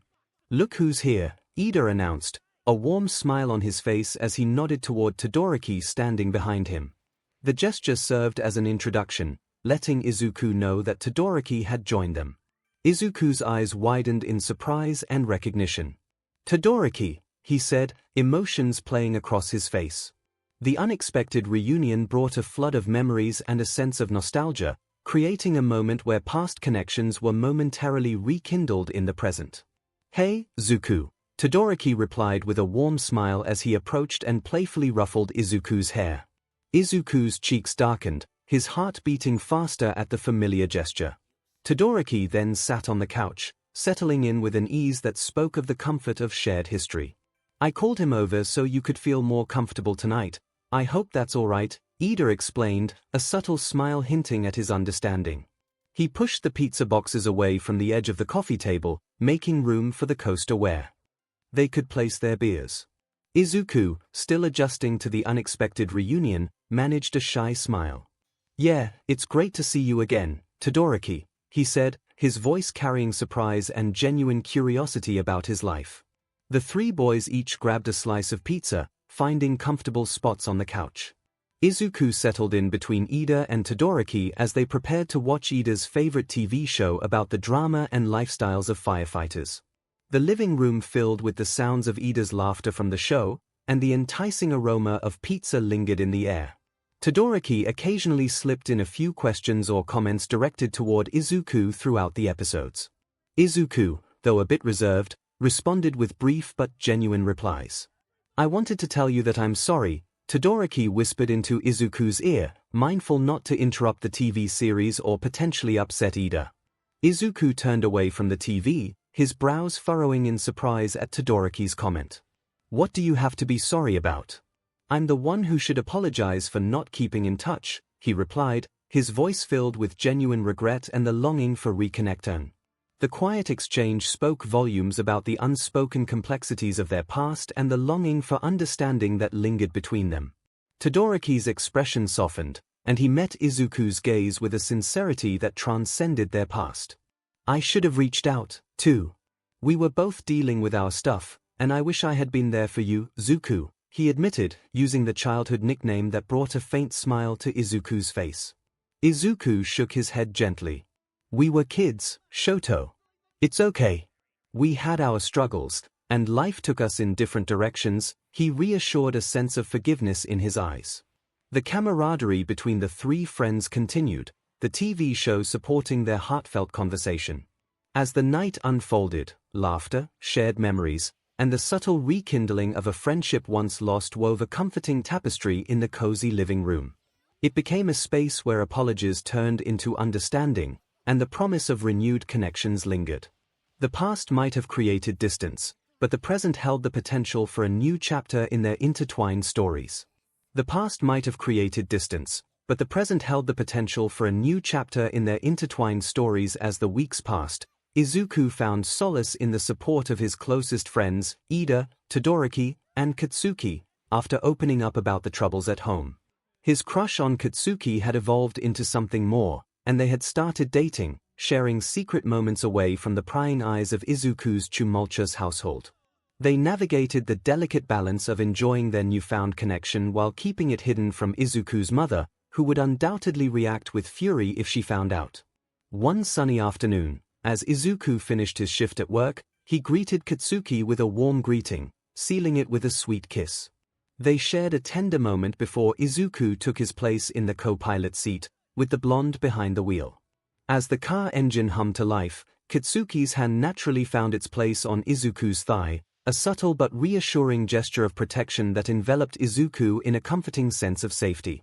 The two embarked on their journey, the car gliding through the streets as they shared snippets of conversation and laughter. Izuku couldn't help but feel a profound sense of contentment with Katsuki by his side, the touch of Katsuki's hand on his thigh becoming a silent affirmation of care and support. "So, what do you feel like having for dinner?" Katsuki announced as he approached the limit line, bringing the car to a halt as the traffic light turned red. He glanced at Izuku, a playful smile playing at the corners of his lips. Nothing to do with burgers. I'm getting sick of the smell." Izuku chuckled, breaking eye contact as he felt the intensity of the blonde's gaze. Katsuki laughed along, enjoying the banter. "Fair enough. Let's switch it up tonight. How about some Italian? Pasta, maybe?" he suggested, his eyes gleaming with a mischievous glint. Izuku's face brightened at the suggestion. "Yeah, that sounds great. Italian it is," he agreed, his smile matching the enthusiasm in his eyes. The traffic light turned green, signaling the continuation of their journey and the anticipation of a delightful dinner ahead. As they drove towards the restaurant, the playful exchange and shared laughter created a lively atmosphere, turning a routine decision into a moment of shared joy between Izuku and Katsuki. Once Katsuki parked the car, Izuku began to unbuckle his seatbelt, but Katsuki gently stopped him. He placed his hand on Izuku's and took a deep breath. "Before we go in, there's something I have to tell you," he said, his voice carrying a weight that caught Izuku's attention. Izuku, a mix of worry and curiosity on his face, nodded. "Okay, what is it?" he inquired, sensing the seriousness in Katsuki's tone. "It's nothing bad, but I feel like I need to tell you this," Katsuki began, looking up at the boy, their gazes locking. "This is the first time I'll be going on a date with a man," he admitted, a hint of embarrassment lacing his words as he observed Izuku's reaction. Izuku couldn't help but snort at the visible embarrassment on Katsuki's face. "I'm sorry, I shouldn't laugh," he apologized, a warm smile on his face. "I'll make sure this is the best date you've ever been on, then," he promised, his smile widening. As a playful gesture, Izuku leaned in to kiss Katsuki's rosy cheeks, the affectionate act breaking the tension and adding a touch of sweetness to the moment. Izuku tapped on Katsuki's hand, signaling him to remove it so Izuku could unbuckle his seatbelt and exit the car. As he stepped out, Katsuki followed closely behind. The two walked into the restaurant hand in hand, immersed in the shared warmth of their connection. Guided toward their table for the evening, they reveled in the anticipation of a delightful dinner. However, their attention was suddenly diverted when Katsuki's name was yelled from behind them. They turned to behold an appealing woman walking towards them, her presence adding an unexpected twist to the evening. Bakugu! The women called out and walked over to them. Izuku gasped as the woman's gaze shifted to him. Holy crp, Midoriya. Hi! She lunged towards him, catching Izuku off guard and prompting Katsuki to release his hand. The unexpected hug from the women left Izuku momentarily surprised, but he quickly reciprocated, embracing the reunion. As they let each other go, Katsuki is left with his mouth gaping. Toga, it's great to see you. Are you back in town? Izuku initiated the conversation, a mix of surprise and delight in his voice as he caught up with her after a long time. Katsuki stood between them, his arms crossed, observing the exchange with a subtle sense of curiosity and perhaps a hint of protective concern. She smiled. Only for the holiday. I can't believe you know Bakugu, he and I go way back, Toga said as she shifted her gaze to the blonde and went for a hug. However, he stepped back, looking at her with disgust. Are you here alone? Izuku asked with a friendly smile. Katsuki nudged him, subtly expressing his discomfort with Toga joining them for the meal. Izuku quickly caught on, offering his crush a reassuring smile before returning to Toga. I'm waiting on a friend of mine, but she seems to be arriving a little later than planned, Toga explained after glancing at her watch. She looked back up at the couple, her expression warm. Do you mind if I wait with you guys until she arrives? She asked, extending the invitation with a friendly smile. The situation added a layer of complexity to the evening, leaving Izuku to navigate the evolving dynamics between the three of them. We are kind of in the middle of something, short stack. Can you be a dear and wait at the bar? Katsuki said coldly, his tone carrying a hint of irritation. He pulled out a chair for Izuku, purposefully turning away from Toga's gaze to meet Izuku's. Izuku glanced over at Katsuki, surprised by the coldness in his tone and the directness of his request toward Toga.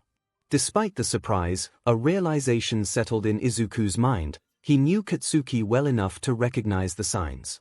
The blonde wasn't intimidated by Toga's presence. Instead, he displayed jealousy.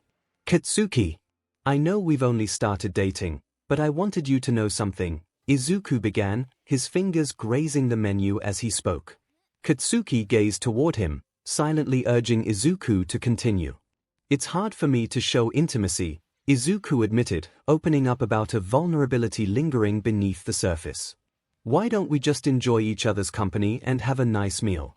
We can discuss intimacy when the time is right, Katsuki suggested, comforting Izuku. Izuku nodded in agreement, appreciating the blonde's understanding and the suggestion to focus on the present. They both redirected their attention to the menu, easing the atmosphere back to the shared enjoyment of the evening and the anticipation of a delightful meal together. But occasionally, Izuku would glimpse at Katsuki, and he couldn't help but let a smile curve to his lips. He knew this relationship was just getting started, but his mother's reaction boggled his mind.